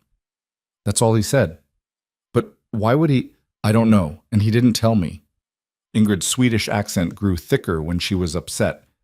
"Men, they think they can fix everything by themselves." Evelyn picked at her dinner, unable to eat more than a few bites. Every sound outside made her jump, thinking it might be riders returning to arrest her or shut down the school by force. The walls felt like they were closing in. She was washing dishes when she heard horses, 2 of them, moving at a steady trot. She dried her hands and went to the window just as Caleb and Peterson dismounted in the yard. Caleb's face was unreadable when he came through the door. He nodded at her once, then headed straight for his office without a word. Peterson paused long enough to say, "He'll want to talk to you. Give him a minute." Evelyn waited 15 agonizing minutes before knocking on the office door. "Come in." She found him at his desk, writing something in a ledger. He finished the line before looking up. "Sit down," he said. She sat, her hands folded tight in her lap to keep them from shaking. "I went to see some people in town," Caleb began. "The telegraph operator, the station clerk who was on duty the night you arrived, a woman who runs a boarding house near the depot." "Why?" "Both so, because Thornhill's strategy depends on you having no proof of what he did. No witnesses, no documentation." Caleb leaned back in his chair. "But there are witnesses. The clerk remembers you getting off that train, remembers telling you to walk to the boarding house even though he knew it was too far in a storm. The telegraph operator has records of the wire Thornhill sent you. And the boarding house owner remembers other women who showed up over the past 2 years, all with the same story, contracts for teaching positions that didn't exist." "Sa Osman Jan Kispan." Hope fluttered in Evelyn's chest, fragile and tentative. "Will they testify?" "The clerk won't. Thornhill pays him too well." Caleb's jaw tightened. "But the telegraph operator will. And the boarding house owner, Mrs. Kendrick, she's got names. 5 other women in the past 3 years, all promised jobs, all disappeared. One of them died of pneumonia in her boarding house after being abandoned at the station. Another made it to Helena, but died on the road. The other 3 just vanished." The hope curdled into something darker. 5 women. Possibly dead, possibly alive, somewhere struggling to survive, all because one man had decided their desperation was a business opportunity. "That's evidence of a pattern," Evelyn said slowly. "But will it be enough? His brother-in-law is a circuit judge, yes, but he's not the only authority in Montana Territory." Caleb pulled out a piece of paper covered in his rough handwriting. "I sent a telegram to the territorial marshal in Helena, explained the situation, asked for an investigation into Thornhill's activities." "Will they listen?" "I don't know. But I sent copies of your contract and telegram, along with Mrs. Kendrick's testimony about the other women. That's enough to at least start asking questions." He met her eyes. "It's not a guarantee. Thornhill has connections, money, influence. But it's a start." Evelyn felt something loosen in her chest, though she couldn't tell if it was relief or just exhaustion. "Thank you," she said quietly. "Don't thank me yet. Even if the marshal investigates, it'll take weeks, maybe months. And in the meantime, Thornhill's going to come back, probably with more men and better legal cover." Caleb stood, walking to the window. "We need to be ready for that." "How?" He was quiet for a moment, staring out at the dark prairie. "By making it impossible for him to claim the school is harming these children," he said finally. "By showing everyone exactly what you've accomplished here. By making sure the families stand with you when he comes back." "Most of them won't," Evelyn said bitterly. "You saw what happened with Rosa, with the O'Connells. Half of them think I'm a bad influence already. Then we change their minds. How exactly do we do that?" Caleb turned to face her. "By proving results. By showing them what their children can do now that they couldn't do before. Make it personal. Make it undeniable." It sounded good in theory. In practice, Evelyn had no idea how to accomplish it. But the next morning, standing in front of her 4 remaining students, an idea began to form. "I want each of you to write a letter," she announced, "to someone who matters to you, a parent, a grandparent, a sibling, someone who needs to know what you've learned here. Tomas looked skeptical. My grandmother already knows I can write. I sent her a letter. Then write to someone else. Your mother. Your father. Tell them why this matters to you. She looked at each of them. This isn't just practice. This is proof. Proof that the time you've spent here has value. Finn raised his hand. What if we write to people who can already read? Even better. Let them see how far you've come. Evelyn pulled out fresh paper, something she'd been hoarding for special occasions. You have 1 week. Make it count. They worked on their letters every day, slowly and painstakingly. May wrote to her grandmother in China, the characters flowing from her brush with increasing confidence. Tomas wrote to his mother, explaining in careful Spanish and English why school mattered to him. Sui wrote to her father in halting but determined English. And Finn wrote to his younger siblings, the ones who couldn't attend school, telling them about everything he was learning. Evelyn helped them shape their thoughts, corrected their spelling, but tried not to change their voices. These letters needed to be authentic, needed to show what the children themselves could do. On the 6th day, while they were working, the schoolhouse door opened and Maria Guerrero stepped inside. Evelyn looked up, surprised. The girl hadn't been to school in over 3 weeks. Maria, she said carefully, what are you doing here? Maria stood in the doorway, looking uncertain. I wanted to... Can I still come back? Does your mother know you're here? No. Maria's voice dropped. But I don't care anymore. I want to learn. It was exactly the kind of defiance that would get the girl in serious trouble at home, and Evelyn knew she should send her away, tell her to get her mother's permission first. But looking at Maria's determined face, she couldn't bring herself to do it. Take a seat, Evelyn said. We're working on letters. Maria's smile was worth whatever consequences would follow. The letter-writing project took on a life of its own. The children became invested in a way Evelyn hadn't seen before, carefully revising their work, asking questions about word choice and punctuation. They wanted these letters to be perfect. On the 8th day they were ready. Evelyn collected them, reading each one with a tightness in her throat. May's letter to her grandmother described the school, the other children, the book she was reading. The English was simple but clear, each word carefully chosen. Tomas had written to his mother about why reading mattered to him, how it made him feel less alone, how it connected him to family far away. The honesty in it was almost painful. Sui's letter to her father thanked him for sending her to school even though people said bad things. She promised to make him proud, and Finn's letter to his siblings was full of encouragement, telling them not to give up hope, that someday they might get to learn too. He'd drawn pictures in the margins, crude but sweet, of letters and numbers. Maria's letter, written to her younger brother Carlos, was the shortest but maybe the most powerful. She told him not to be afraid, that learning was worth fighting for, that she was sorry she'd stopped coming, but she was back now and she wasn't leaving again. These are wonderful, Evelyn said, her voice thick. I'm proud of all of you. What do we do with them now? May asked. We deliver them, tonight, to your families. Evelyn looked at each child, and then we wait to see what happens. That evening, the children brought their letters home.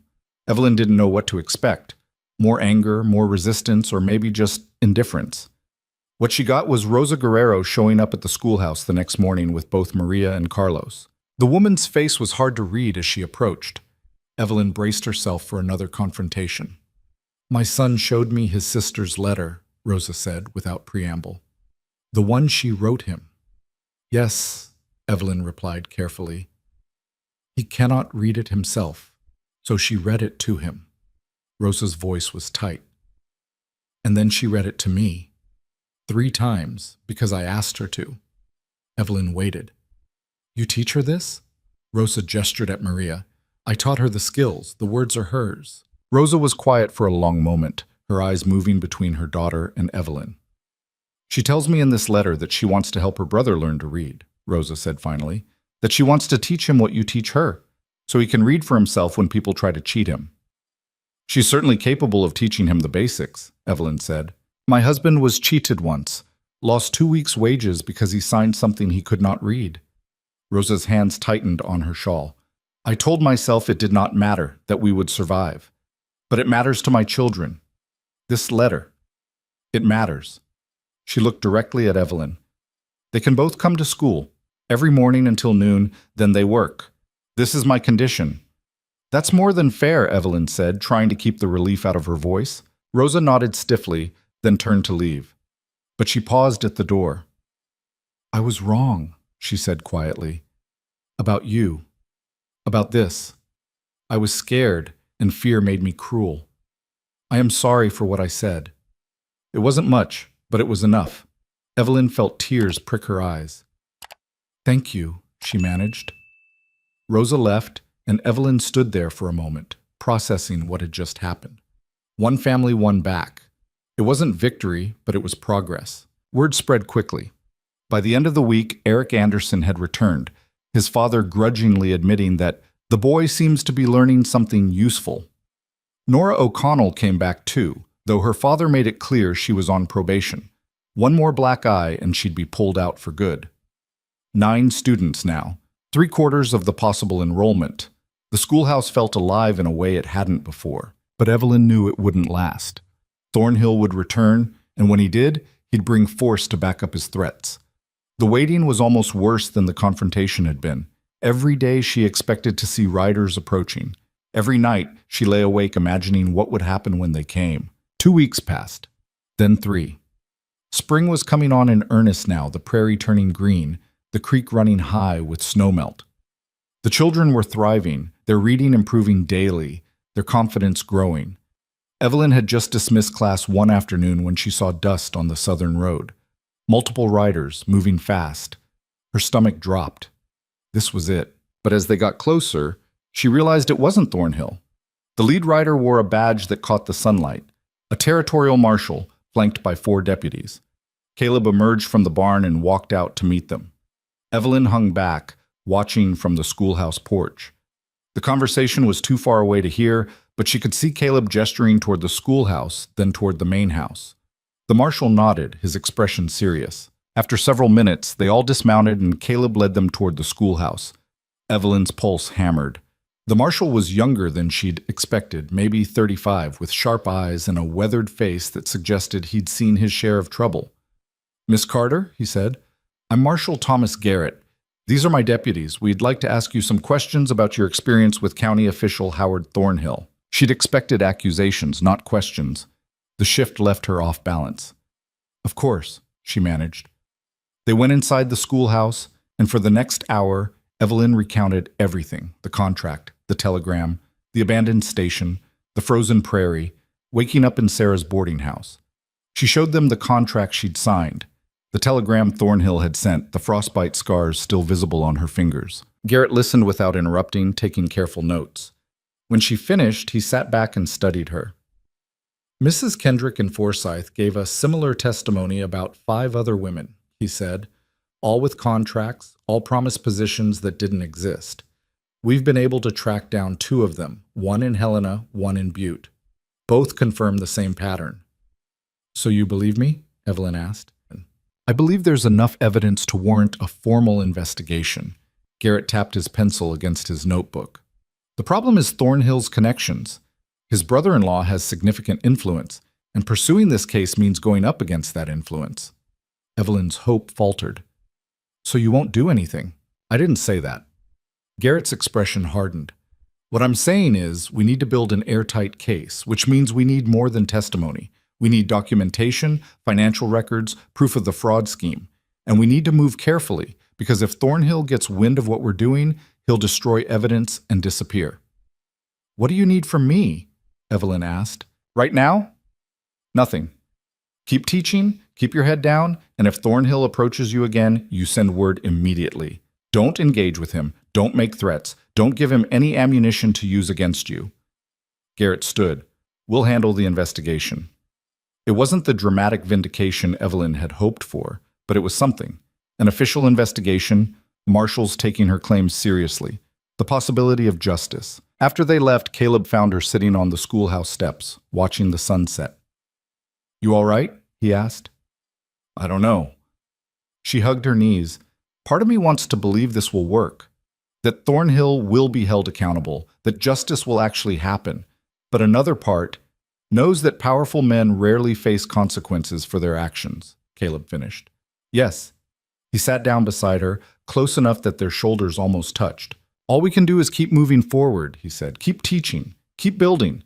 Make something good out of what he tried to destroy. Is that enough? It has to be. They sat in silence as the sky turned from gold to purple to deep blue. Somewhere out on the prairie, a coyote howled, and another answered from across the valley. Thank you, Evelyn said quietly, for everything you've done, for finding me, for giving me this chance, for fighting Thornhill. I know I haven't said it enough, but you don't need to thank me, Caleb interrupted. This school, what you're doing here, it's more than I could have hoped for. These kids are learning. Their families are coming around. That's worth fighting for. Even if it costs you. Even then, Evelyn looked at him in the fading light, at the hard lines of his face softened slightly by shadow, and felt something shift in her chest. She'd been so focused on survival, on the school, on fighting Thornhill, that she hadn't let herself acknowledge what was growing between them. But sitting here now, shoulder to shoulder in the gathering dark, she couldn't ignore it anymore. Caleb, whatever she'd been about to say was cut off by shouting from the direction of the bunkhouses, angry voices, multiple people, and underneath it the sound of something breaking. They both jumped to their feet and ran toward the commotion. A crowd had gathered outside the south bunkhouse, ranch hands forming a loose circle around two men who were shoving each other. One was Patrick Murphy's friend, a man named Donnelly. The other was Miguel. "You calling me a liar?" Donnelly was shouting. "I'm saying you're wrong," Miguel shot back. "My son didn't steal anything." "Then why was he in the bunkhouse going through our things?" "He was looking for a book someone mentioned. He wasn't stealing, he's a little thief, just like his friend Carlos. Just like all those kids getting ideas above their station." The crowd muttered agreement, and Evelyn felt her stomach drop. This wasn't about Tomas at all. This was about the school, about the resentment that had been building since Murphy was fired. "That's enough," Caleb said, pushing through the crowd. "Both of you, calm down." "Stay out of this, Ward," Donnelly said. "This is between me and the Mexican. Nothing on this ranch is between just two people. Now step back before someone does something stupid." "Too late for that," a voice said from behind them. Evelyn turned and saw Thornhill standing at the edge of the crowd, flanked by two men she didn't recognize. But these men wore badges, county deputies, not territorial marshals. "Mr. Ward," Thornhill said pleasantly, "how fortuitous. I was just coming to speak with you about the continuing operation of your illegal school." "It's not illegal," Caleb said flatly. "That's not for you to decide. I have here a court order signed by Judge Morrison. That's my brother-in-law, in case you've forgotten, demanding the immediate closure of all unauthorized educational facilities in this county, pending a full investigation into their operations and the moral character of their instructors." Thornhill produced a document from his coat. "That means your school, Mr. Ward, and it means Miss Carter needs to come with us for questioning." "The hell she does," Caleb said. "I'm afraid this isn't a request. We have legal authority to—" "You have a piece of paper signed by a corrupt judge. That's not authority, that's a scam, and everyone here knows it." Thornhill's smile thinned. "I tried to handle this civilly. I gave you multiple chances to comply. But if you insist on defiance, then I'll have no choice but to arrest Miss Carter for operating an illegal school, and you for obstruction of justice." The deputies moved forward, hands on their weapons. Evelyn felt the situation spiraling out of control. This was exactly what Garrett had warned her about. Don't engage, don't give Thornhill ammunition. But Caleb was about to start a fight that would end with people hurt or worse. "It's all right," she said, stepping forward. "I'll go with them." "No," Caleb said sharply. "Yes." She looked at him. "Fighting them now just makes everything worse. Let me go. Let them ask their questions. The truth will come out." "The truth doesn't matter to men like Thornhill," Caleb said, but his voice had lost some of its edge. He knew she was right. "Then we make it matter," Evelyn replied. She turned to Thornhill. "I'll come with you, but I want it on record that I'm cooperating voluntarily, not under arrest." "Of course," Thornhill said smoothly. "We just want to ask some questions, Miss Carter. Clear up these unfortunate allegations about your character." He was lying, and everyone knew it. But Evelyn couldn't see another way forward that didn't end in violence. She walked toward the deputies, and one of them took her arm, not rough, but firm enough to make the point. She was in their custody now. As they led her toward their horses, she looked back and saw the children emerging from their cabins, drawn by the commotion. May's face was frightened. Tomas looked furious. Maria had tears streaming down her cheeks. "It'll be all right," Evelyn called to them, though she had no idea if that was true. They put her on a horse, not her own, but one of theirs, and rode out as the sun finished setting. Evelyn looked back once and saw Caleb standing in the yard, watching them go, his hands clenched into fists at his sides. The ride to Forsyth took 2 hours in the dark. Nobody spoke. Thornhill rode ahead and the deputies flanked her, making it clear she wasn't to try anything stupid. Not that she would have. Where would she run? Back to Chicago, where she had nothing. Into the prairie, where she'd nearly died once already? No. Whatever happened next, she'd face it head on. They arrived in Forsyth after midnight. The town was mostly dark, but lights burned in the sheriff's office, and that's where they took her. The sheriff, a heavy-set man with a graying beard, looked up as they entered. "This her?" he asked Thornhill. "This is Evelyn Carter, the woman I told you about, operating an illegal school, living in improper circumstances of questionable moral character." Thornhill set his hat on the desk. "I believe she should be held until we can conduct a proper investigation." "On what charge?" Evelyn demanded. "Fraud, for starters. Claiming to be a certified teacher when you have no legal standing to teach in this county. Corruption of minors. Contributing to truancy. Should I continue? Those aren't real charges and you know it. They're real enough to hold you while we investigate." Thornhill nodded to the sheriff. "Lock her up." The cell was small and cold, with a narrow cot and a bucket in the corner. The sheriff locked the door without meeting her eyes, clearly uncomfortable but unwilling to cross Thornhill. Evelyn sat on the cot and wrapped her arms around herself, trying not to shake. This was bad. Worse than she'd anticipated. Thornhill had moved faster than the territorial marshals, had used his connections to strike before she could mount a real defense. She thought about the children, about the school sitting empty tomorrow morning when they arrived for lessons. She thought about Caleb, who'd put his reputation and resources on the line for her. She thought about all the progress they'd made, all the letters the children had written, all the small victories that were about to be erased. She didn't cry. She was too angry to cry. Instead, she sat in that cell and planned. Thornhill thought he'd won by locking her up, but he'd made a mistake. He'd brought her into town where Mrs. Kendrick lived, where the telegraph operator who'd testified to the marshal was stationed, where people had seen his pattern of behavior even if they'd been too scared to speak up before. Thornhill had won this battle, but the war wasn't over. Not yet. Morning light crept through the cell's single-barred window, falling across Evelyn's face in strips. She hadn't slept. Every time she'd closed her eyes, she'd seen Thornhill's smug expression, heard the cell door locking, felt the weight of how completely she'd been outmaneuvered. Footsteps echoed in the hallway. The sheriff appeared with a tin cup of coffee and a piece of bread that looked 3 days old. "Eat something," he said gruffly, sliding them through the bars. "When do I get to speak to someone?" Evelyn asked. "A lawyer? A judge? Anyone?" "Judge Morrison will see you this afternoon. Thornhill's arranging the hearing. Morrison is Thornhill's brother-in-law. That's not justice. That's how things work here, Miss Carter." The sheriff's voice wasn't unkind, just resigned. "Best you understand that." He left, and Evelyn forced down the bread even though it tasted like sawdust.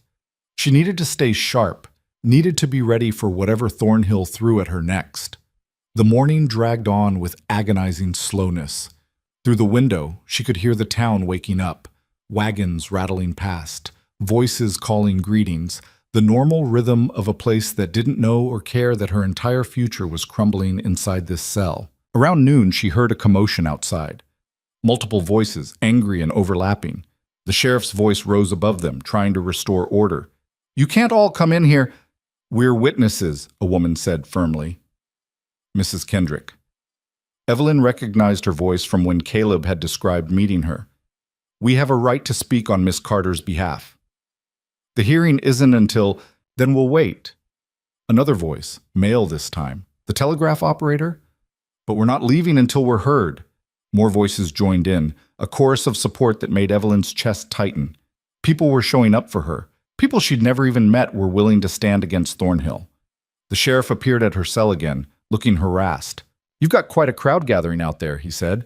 "Mrs. Kendrick, the telegraph man, even some ranch families who rode in this morning. They're demanding to testify at your hearing." "Let them," Evelyn said. "It's not that simple." Judge Morrison runs a tight courtroom. He decides who speaks and who doesn't. The sheriff hesitated. But between you and me, Miss Carter, this whole thing stinks. Thornhill's been pulling schemes for years, and everyone knows it. Nobody's had the backbone to stand up to him until now. Will you testify to that? He laughed bitterly. I've got a wife and 3 kids to feed. Crossing Thornhill means losing my job. Maybe worse. I'm sorry, but I can't help you. At least he was honest about it. Evelyn couldn't fault a man for choosing his family's survival over a stranger's justice. The hearing was held in a small room behind the sheriff's office at 2 o'clock. Judge Morrison presided from behind a scarred wooden desk, his jowly face set in an expression of barely concealed boredom. Thornhill sat to his right, looking confident. A court clerk occupied a stool in the corner, taking notes. Evelyn was brought in with her wrists bound, an unnecessary cruelty that Thornhill had insisted on for safety. She sat in a straight-back chair facing the judge while the sheriff stood behind her. Miss Evelyn Carter, Morrison intoned, you stand accused of fraud, operating an illegal educational facility, corruption of minors, and behavior unbecoming a moral educator. How do you plead? Not guilty to all charges, Evelyn said clearly, because none of them are legitimate. Morrison's eyebrows rose. That's not for you to determine, young woman. I'll decide what's legitimate in my courtroom. Then let me present evidence, Evelyn said. Let the people waiting outside testify to what actually happened. There's no need for testimony, Thornhill interrupted smoothly. The facts are clear. Miss Carter has no legal authority to operate a school in this county. She's been living in improper circumstances with unmarried men. Multiple witnesses can attest to her questionable character. What witnesses? Evelyn demanded. Name them. Thornhill smiled. Mr. Donnelly and several other ranch workers have provided sworn statements about your conduct. Late-night meetings with Mr. Ward, inappropriate behavior with male students. That's a lie, Evelyn said, her voice rising. I've never done anything inappropriate with anyone. Those men are angry because one of them was fired for beating a child, and they're looking for revenge. So you claim, Morrison said. But I have their sworn statements right here. He tapped a folder on his desk. Very serious allegations, Miss Carter. Very serious indeed. The trap was so obvious it was almost insulting. Thornhill had manufactured evidence, gotten his friends to lie under oath, and Morrison was accepting it without question because he'd been told to. This is a sham, Evelyn said. You're not interested in truth or justice. You've already decided— Careful, Morrison warned. Contempt of court is a serious offense. More serious than fraud, than attempted murder? Evelyn leaned forward, as far as her bindings allowed. Howard Thornhill abandoned me to die on the frozen prairie after stealing money from me and dozens of other women. That's documented. The territorial marshal has evidence. The territorial marshal has no jurisdiction over county matters, Morrison interrupted. And these wild accusations against a respected county official only prove your unstable character. Mr. Thornhill came to me with concerns about your school, and frankly, Miss Carter, I share those concerns. The testimony I've reviewed suggests you're a danger to the children in your care. Then let me call my own witnesses, Evelyn said desperately. Let the families speak. Let the children— Children can be easily manipulated, Thornhill said. Their testimony would be meaningless. As for the families, most of them are illiterate foreigners who barely speak English. They're hardly reliable. The door slammed open. Everyone turned as Caleb Ward strode in, followed by Frank Peterson and a crowd of people. Mrs. Kendrick, the telegraph operator, Rosa Guerrero, Lars Anderson, Chen Wei, Bridget O'Connell, Miguel, and behind them, the children themselves. All 9 students, dressed in their best clothes, faces set with determination. Judge Morrison, Caleb said, these people have a right to be heard. Morrison's face reddened. This is a closed hearing, Mr. Ward. You have no authority to— This is a public proceeding regarding a matter of public interest, Caleb interrupted. Montana territorial law allows for witness testimony in such cases, unless you're planning to violate territorial law. Morrison exchanged a glance with Thornhill, who looked significantly less confident than he had moments before. The court will hear brief statements, Morrison said grudgingly. But I warn you all, I will not tolerate disruptions or emotional appeals, facts only. Mrs. Kendrick stepped forward first, her spine straight. My name is Eliza Kendrick. I run a boarding house in Forsyth, and over the past 3 years, I've sheltered 5 women who arrived here with contracts from Mr. Thornhill promising teaching positions. Not one of those positions existed.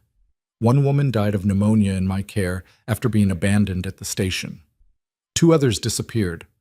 I have records of their names, the dates they arrived, and the contracts they showed me, all signed by Howard Thornhill. She produced a ledger and set it on Morrison's desk. Thornhill's jaw tightened. Coincidence? There are many teachers seeking positions out west. Some are disappointed when 6 women in 3 years, all with the same story? Mrs. Kendrick's voice was sharp. That's not coincidence, Mr. Thornhill. That's a pattern. The telegraph operator went next, a thin man named Hartley, who spoke with quiet authority. I have records of every telegram sent to women promising teaching positions in this county over the past 4 years, 19 total. I also have records showing that only 3 actual teaching positions were posted during that time, and all 3 were filled locally. He placed a stack of papers beside Mrs. Kendrick's ledger. The math doesn't work, Judge Morrison, unless Mr. Thornhill was promising jobs that didn't exist. Morrison's face had gone from red to pale. He was realizing, Evelyn thought, that this wasn't going to be the simple rubber stamp proceeding he'd expected. These records prove nothing, Thornhill said, but his voice had lost its smoothness. Miscommunication, errors in processing. My turn, Rosa Guerrero said, stepping forward before anyone could stop her. Her English was heavily accented but clear. My daughter Maria, she write me a letter. In English, perfect English. She learned this from Miss Carter in 3 weeks. Rosa pulled the letter from her pocket and held it up. Before this school, my children know nothing. Now my daughter can read, can write, can teach her brother. Miss Carter did this. She is good teacher, good woman. She set the letter on the growing pile of evidence, and Morrison stared at it like it might bite him. Lars Anderson spoke next, his Swedish accent thick, but his words carefully chosen. My son Eric, he struggle with everything, cannot focus, cannot learn. Miss Carter, she find way to teach him. Now he reads simple words, count numbers. He is proud of this. We are proud. He looked directly at Thornhill. You say she is danger to children. My son is better because of her. How is this danger? One by one, the parents spoke. Chen Wei, in halting English, described how May had blossomed under Evelyn's teaching. Bridget O'Connell, usually sharp-tongued and skeptical, admitted that Finn had learned more in 2 months at the ranch school than in years of sporadic education elsewhere. Miguel talked about Tomas writing letters to family in Mexico, about the pride in his son's eyes when he successfully read a full page. The testimony went on for nearly an hour. Morrison tried to interrupt several times, but each time another parent would step forward with their story, their evidence, their proof that Evelyn had made a difference. Finally, Morrison held up his hand. Enough, he said. I've heard sufficient testimony about the school, but that doesn't address the more serious allegations about Miss Carter's moral character. Then let me address them, Finn O'Connell said, stepping forward. He was 15, tall for his age, and when he spoke, his voice had the quality of someone older, someone who'd seen enough of the world to understand how it worked. I'm one of the male students Mr. Donnelly claims Miss Carter behaved inappropriately with, Finn said. He's lying. Miss Carter has never been anything but professional.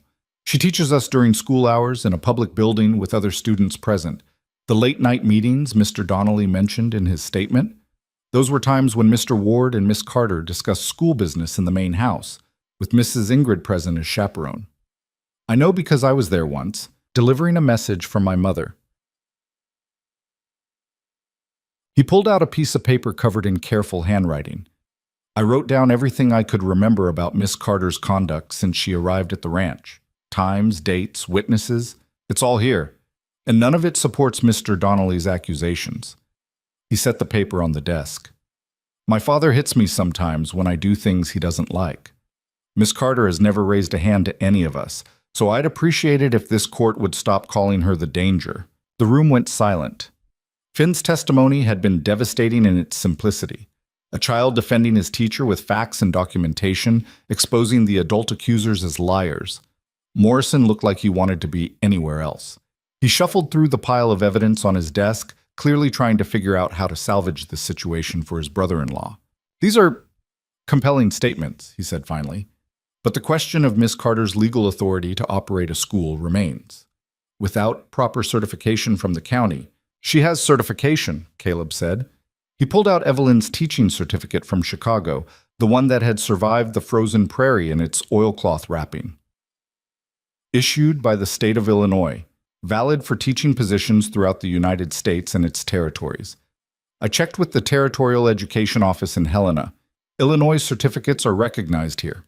He placed it on the desk with the other evidence, and Morrison stared at it like it had personally betrayed him. Thornhill's face had gone gray. The trap he'd built so carefully was collapsing around him, and everyone in the room could see it. Furthermore, Caleb continued, the Territorial Marshal's Office is currently investigating Mr. Thornhill for fraud and conspiracy. They've been gathering evidence for weeks, including financial records showing that he collected fees from at least 19 women for teaching positions that never existed. That investigation is ongoing, but I thought you should know about it, Judge Morrison, before you make any rulings that might be seen as protecting someone under criminal investigation. It was a threat, thinly veiled but effective. Morrison could either rule against Evelyn and look like he was covering for his corrupt brother-in-law, or he could acknowledge the evidence in front of him and let her go. Morrison cleared his throat.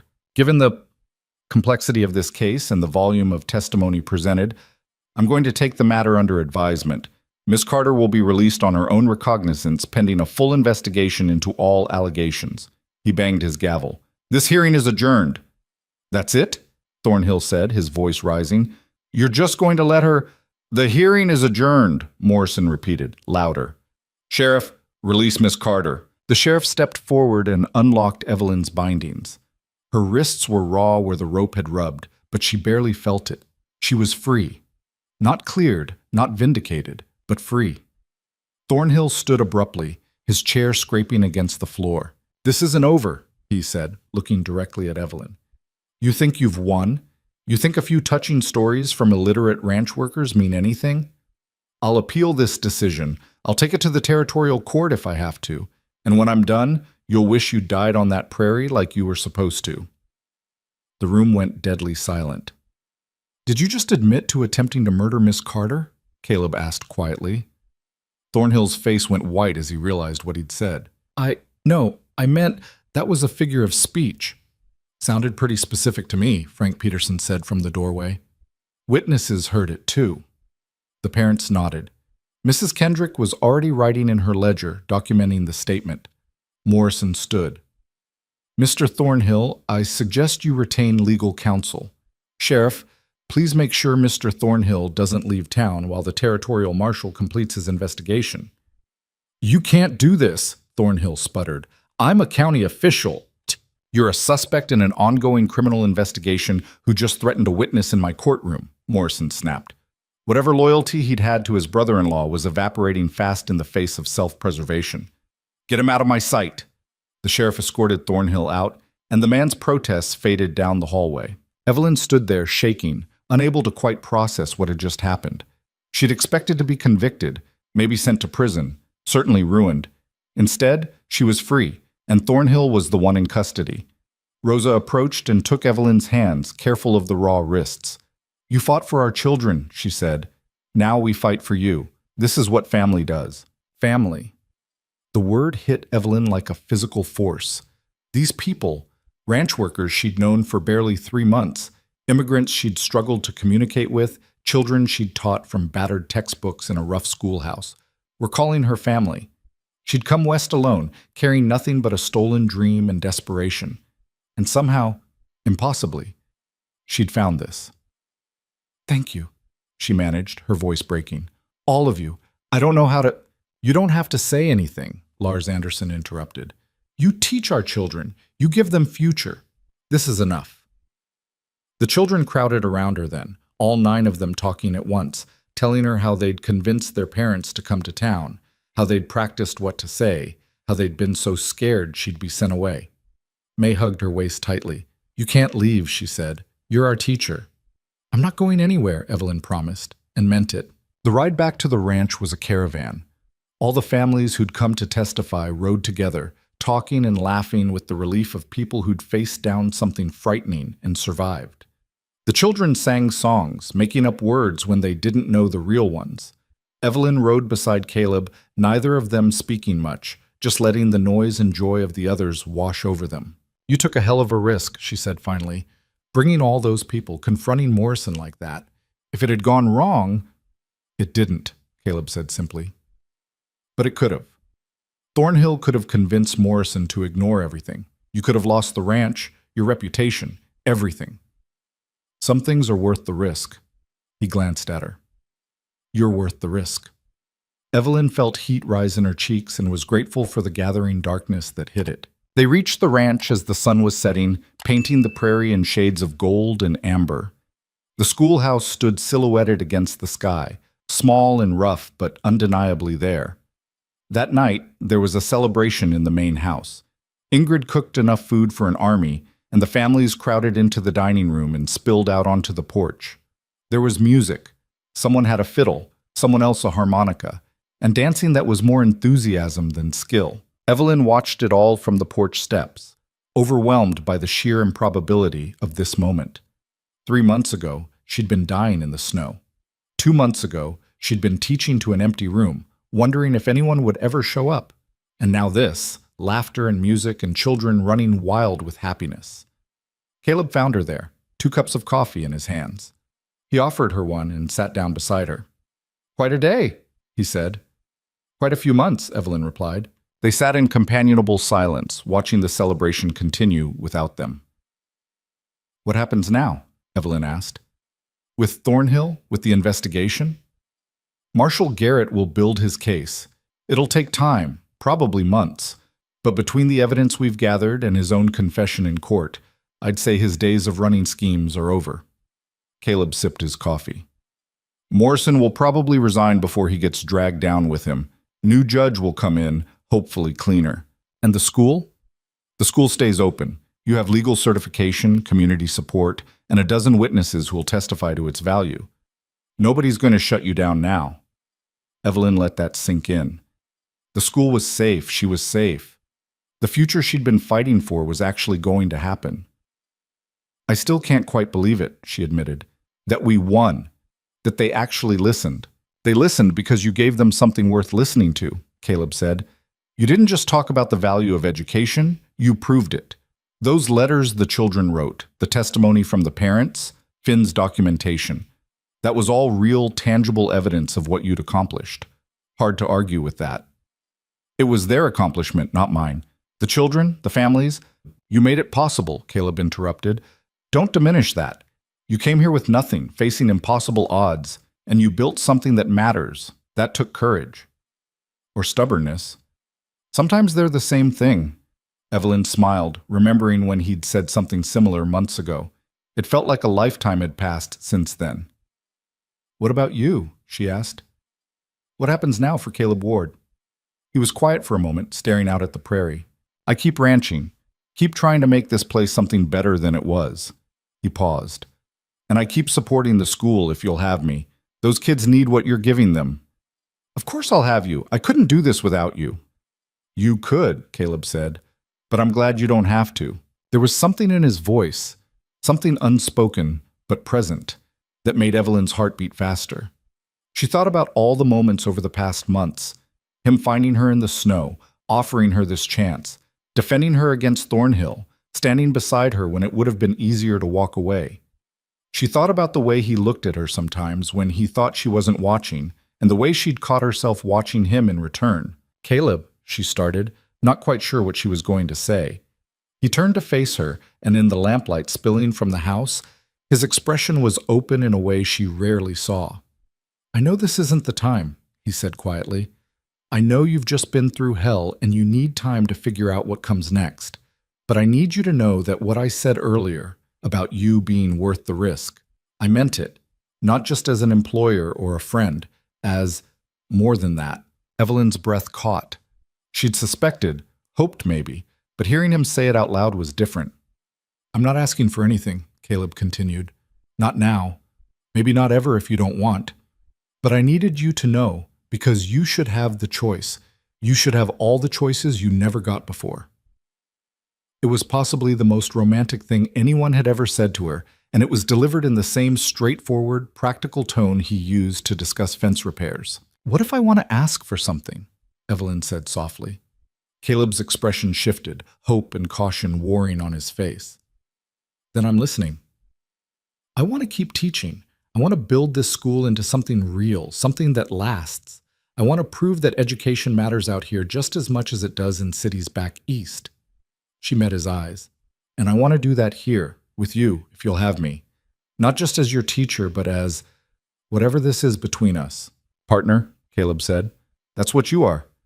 What you've been since the day you agreed to take this on. Partner, Evelyn repeated, testing the word. It felt right. Not wife, not employee, not anything with clear definitions and prescribed roles. Just partner. Two people building something together. Caleb smiled, a real smile that transformed his usually serious face into something almost boyish.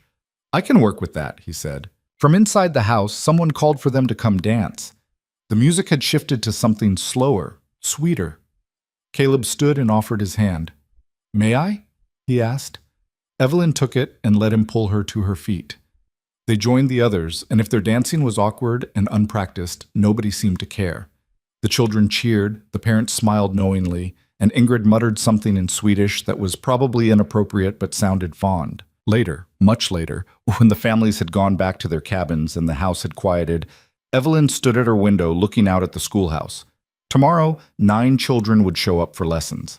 Next week, maybe more as word spread about what had happened in court. Next month, who knew?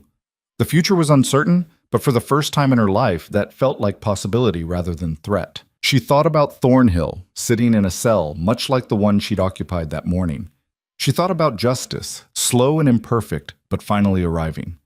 She thought about the women who'd come before her, the ones who hadn't survived, who hadn't gotten to see their stolen dreams reclaimed. This was for them too, she realized. Every child who learned to read, every family who gained the tools to protect themselves from exploitation, every small victory against the kind of corruption that had almost destroyed her, it was all a kind of justice for those who'd been silenced. Evelyn Carter had come west to teach, but in the process, she'd learned something far more valuable, that survival wasn't enough, that building something that mattered, fighting for something worth protecting, standing with people who needed defending, that was what actually made a life worth living. She'd lost her original dream on a frozen prairie, but she'd built something better from the wreckage, and tomorrow she'd do it again. The schoolhouse waited in the darkness, solid and real, proof that some things couldn't be stolen, couldn't be destroyed, couldn't be silenced, not as long as people were willing to fight for them. Evelyn turned from the window and climbed into bed, exhausted but at peace. Outside, the Montana wind whispered across the prairie, carrying with it the promise of another day, another chance, another beginning. She'd survived the worst anyone could throw at her. Now she'd show them what she could build with what remained.